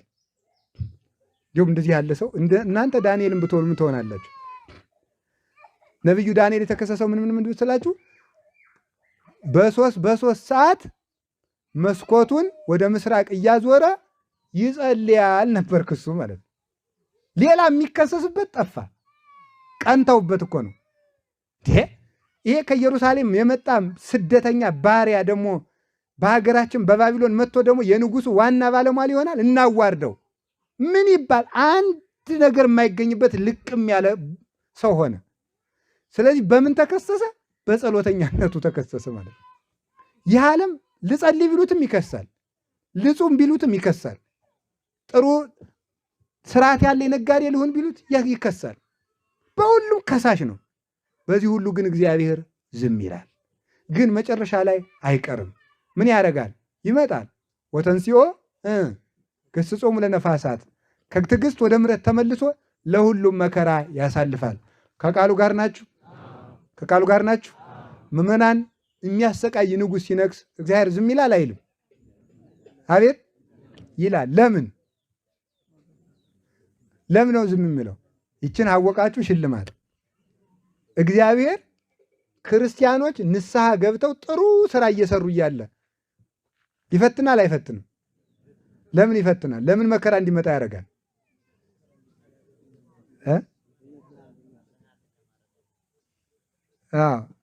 አንደኛ ትሕትና እንዲኖረን። እሺ ሌላስ? መከራው ስለሚያከብረን በሉ ሁላችሁም በሉ እንጂ አይዟችሁ። አሁን ጌታችን ኢየሱስ ክርስቶስ ዮሐንስ ወንጌል ምዕራፍ 12 ላይ እንዲህ ይላል፣ አባ በጽሐ ጊዜሁ ከመ ትሰብሖ ለወልድከ ይላል። በጽሐ ጊዜሁ ይላል፣ የሰው ልጅ የሚከብርበት ጊዜ ደረሰ ይላል። አሁን ክርስቶስ መከራውን ከገለጠባቸው ክብሩ ከተገለጠባቸው ጊዜያት አንዱ ምንድነው? አንዱ ልደቱ ነው፣ አንዱ ሞቱ ነው። ክርስቶስ ክብሩን የገለጠ በልደቱ ገልጧል፣ በሞቱም ገልጧል። ዕለተ ዓርብ መከራው ክብሩን የገለጠባቸው። እንዲያውም ተመልከቱ፣ ክርስቶስ በኑሮው ከገለጠልን ኃይል ሁሉ በላይ በሞቱ የገለጠልን ኃይል ይበልጣል። ይህን ነው ቅዱስ ያሬድ አርአየ ስልጣኖ ላዕለ ሞት ያለው። ሞትን ድል በማድረጉ ጌትነቱን ገልጧል። ስለዚህ ተመልከቱ፣ ክርስቶስ ክብሩ የተገለጠ በመከራ ስለሆነ ክብር የሚገኘው በመከራ ነው ለማለት በመከራው ዝም ይላል። መከራው ግን እንደመጣ አይቀርም፣ የሚያልፍበት ጊዜ አለው። የዮዲት ጊዜ አልፈዋል፣ አላለፈም? የዲዮቅልጥያኖስ ጊዜ አልፈዋል። ክርስቲያኖችን ከአንበሳ ጋር እያታገሉ ሰዎች የሚዝናኑበት ጊዜም አልፏል። ለክርስቲያኖች ከውሻ ጋር ቁራሽ እንጀራ እየጣሉ አንበላም ሲሉ በረሃብ እንሞታለን ሲሉ ብሉ ተብለው እየተገረፉ እንበላለን ሲሉ ውሻ እየነከሳቸው የሚሳቅባቸው ጊዜም አልፏል። የግራኝ ጊዜም አልፏል። ሁሉ አልፏል በእውነቱ ማለት። የዲዮቅልጥያኖስ አለፈ፣ የዮዲት አለፈ፣ የግራኝ አለፈ። ክርስቲያን በመሆኑ የሚታረድበት የአፄ ሱስንዮስ የካቶሊኮች በካቶሊክ ምክንያት ክርስቲያኖች የታረዱበት ክርስትና አያምልጥህ እየተባሉ የታረዱበት ጊዜም አልፏል። አሁን ደግሞ ካለንበት ጊዜ ደርሰናል። አሁንም ክርስቲያኖች በክርስትናቸው ምክንያት ግፍ እየደረሰባቸው ነው፣ እየተሰቃዩም ነው። ስለዚህ ለምንድን ነው የክርስቲያኖች ክብራችን መከራችን ስለሆነ ነው። ቤተ ክርስቲያን የምታተርፈው በመከራ ነው። በክርስቶስ ሞት እንዳተረፈች በልጆቿ ሞትም ታተርፋለች። በክርስቶስ ሞት ሕይወትን አተርፋለች። በልጆቿ ሞት ደግሞ ለልጆቿ ክብር ታተርፍላቸዋለች። ለራሳቸው ክብር እንዲያገኙ ታደርጋቸዋለች። ስለዚህ ድንችን ጠብሰን ጣዕም እንዲያገኝ እናደርገዋለን። ዕጣን መዓዛው የሚገኘው ከሩቅ እንዲሸት ነው። ዕጣን የሚሸተው በእሳት ሲጠበስ ነው። ክርስቲያኖች የክርስቶስ መዓዛ የሚኖራቸው በመከራ ሲሰቃዩ ነው፣ ሲያጡ ሲቸገሩ ነው። መዓዛቸው ከሩቅ ይሰማል። ጊዮርጊስ ሀገሩ የት ነው? አቤት! አሁን ዕጣኑን በሞት ይልኝ ዕጣኑን በከረጢት ቋጥሬ ባስቀምጠው ነው የሚሸታችሁ ነው ከባጤ ሰው ነው? ሲንገሩ ሁላችሁም የሚጤሰው በምንድን ነው? በእሳት ሲጠበስ ከሩቅ ይሸታል በሉ እስኪ። ከሩቅ ይሸታል በሉ። ምን ይላል? ሩቅ ይሸታል። የጊዮርጊስ ሀገሩ የት ነው? ሶሪያ እኮ ነው። ልዳ ማለት እኮ ሶሪያ ናት፣ ከእስራኤል ድንበር ማለት። እዚያ ነው ሀገሩ ማለት። አሁን ዛሬ እዚህ ጊዮርጊስ የምንለው እኮ በመከራ እሳት ተጠብሶ ስለሸተተን ነው መዓዛው። መርቆሪዎስ የምንለው እኮ ለዚያ ነው። የሩቅ ሀገር ሰዎች ናቸው እኮ፣ የሮም ሰዎች ናቸው። ሮም ነው ሀገሩ፣ ጣሊያን ማለት ነው። የጣሊያን ሰው ነው። እዚህ ድረስ መጥቶ የምናከብረው በመከራ እሳት ለክርስቶስ ተጠብሶ መዓዛ ሰማዕትነቱ ስለሸተተን ነው። የእንጦንስ ሀገሩ ግብፅ እኮ ነው። ከግብፅ አንስተን እንጦንስ የምንለው ለምንድን ነው? በመከራ ስቃይ ተፈትኖ መዓዛው እዚህ ስለሸተተን ነው። የክርስቲያኖች ሕይወት ዕጣን ነው። ስለዚህ ዕጣን ሆነን መዓዛችን ንሕነሰ መዓዛሁ ለክርስቶስ ንሕነ እንዳለ ቅዱስ ጳውሎስ ሁለተኛ ቆሮንቶስ ምዕራፍ 2 ቁጥር 15 ላይ እኛ የክርስቶስ መዓዛ ነን እንዳለ ክርስቶስ የምንለው ለዚህ ነው። የቂርቆስ ሀገሩ ሌላ ነው። እዚህ ድረስ አምጥተን የማናውቀውን ቂርቆስን ከነናቱ አክብረን ቂርቆስ የምንለው ያላሳደግነውን ሕፃን የምናከብር ለምን ይመስላችኋል? በሰማዕትነት የከበረ መሆኑ ከነናቱ ከፈላ በርሚል ገብቶ እሳት አጥፍቶ ሁለት የጋሙ ብረቶች በሁለት አይኑ፣ ሁለት የጋሙ ብረቶች በሁለቱ አፍንጫው፣ ሁለት የጋሙ ብረቶች በሁለት ጆሮ ለ3 ዓመት ሕፃን የሰው ጨካኝነት። አንድ የጋመ ብረት በአፉ እሬት በጥብጠው በጉሮሮ እየበጠበጡ እየጋቱት ቃልህ ለጉሮሮ የጣፋጭ ነው እያለ እየዘመረ እንዲህ ያለው መዓዛ እንዲሸተን በመከራ እሳት ተጠብሰዋል ሰማዕታት ማለት ነው። ከሩቅ አገር የሸተቱ ለዚህ ነው። ስለዚህ መከራ እንቀበላለን። ስንቀበል እግዚአብሔር ዝም ይላል። ለምን ሲባል መዓዛችን የክርስቶስ መዓዛ እንዲሆን፣ ዕጣንነታችን እንዲታወቅ፣ እሱን ከክርስቶስ ጋር ወደ መርከብ ገቡ ማለት መከራውን መከራ አድርገው ክብሩንም ክብር አድርገው ወረሱት ነው። እምከመ አረይነ ሕማመ ምስሌሁ ወንኤሪ ክብረ ምስሌሁ ይላል ቅዱስ ጳውሎስ። በመከራ ከመሰልነው በክብር እንመስለዋለን። ዘሐመ ምስለ ክርስቶስ ይነግስ ምስለ ክርስቶስ። ከክርስቶስ ጋር የታመመ ከክርስቶስ ጋር ይነግሳል። በክርስቶስ ሃይማኖት ሊኖሩ የሚወዱ ሁሉ ይሰደዳሉ፣ ግን ርስትን ያገኛሉ። የማይታወቁ ሆነው አናውቃችሁም ተብለው ተሰደው ተሰቃይተው ብዙ ሰው እንዲያውቋቸው ይሆናል። በሀገር አናውቃቸውም ተብለው በገዛ ሀገራቸው ተሰቃይተው የማይታወቅ ሕዝብ ያከብራቸዋል። እዚያ በኋላ እንደ ቅዱስ ዳዊት እንዲህ ብለው መዘመር ይችላሉ። ሕዝብ ዘየአምር ተቀኔ ሊተ ማለት ይችላሉ። አግረረ ለነ አሕዛበ ታሕተ ገሪነ፣ አሕዛብን ከእግራችን ስር አስገዛል። የማያውቀውን ሕዝብ አገለገልን። የሚያውቋቸው ዘመዶቻቸው ሲያሰቃዩቸው የማያውቃቸው ሀገር ሁሉ እንዲያውቃቸው ያደርጋል ማለት። ተመልከቱ። እንዘ አልቦ ዘየአምረነ ኩሉ ያምረነ ያለ ቅዱስ ጳውሎስ ስለዚህ ነው። የሚያውቀን ሳይኖር ሁሉ ያውቀናል አለ። የሚያውቀን ሳይኖር ሁሉ ያውቀናል። የተናቅን ስንሆን የከበርን ነን ብሎ የተናገረው ለዚህ ነው። ስለዚህ ፍቅር እንደዚህ ያደርጋል። ምነኦ ሕጹፃን ሃይማኖት ምንት ያፈራህክሙ፣ ደዌ ሲያድርባችሁ መናፍቅ የምትሄዱ ከጠንቋይ የምትሮጡ ሰይፍ ፈርታችሁ የምትሮጡ መከራው ምን ያደርጋችኋል ብሎ ጌታችን ኢየሱስ ክርስቶስ ተነስቶ ነፋሳትን ገስጻቸው። ተነስቶ ሳዊሮስ ዘአንጾኪያ፣ ዮሐንስ አፈወርቅ ሲናገሩ ደግሞ ተነስቶ ነፋሳትን ገስጻቸው የተባለ ተኝቶ ነበር ማለት ሙቶ ነበር። ተነስቶ ነፋሳትን ገስጻቸው ማለት በትንሣኤው የክደትን ማይበል ጸጥ አደረገ። አጋንንትን ገስጻቸው። ነፋሳት የተባሉ አጋንንት በትንሣኤው አጋንንትን ገስጻቸው ማለት ከተነሳ በኋላ ለደቀ መዛሙርቱ ኃይል ሰጥቶ በደቀ መዛሙርቱ ክህነትና ስልጣን ትምህርት አጋንንትን ገሰጻቸው ማለት ነው። በጌታችን በኢየሱስ ክርስቶስ ስም አንተ ጋኔን ውጣ፣ በጌታችን በኢየሱስ ክርስቶስ ስም አንተ ሽባ ተመላለስ፣ ተነስና ተመላለስ፣ ታንስ። ተመልከቱ።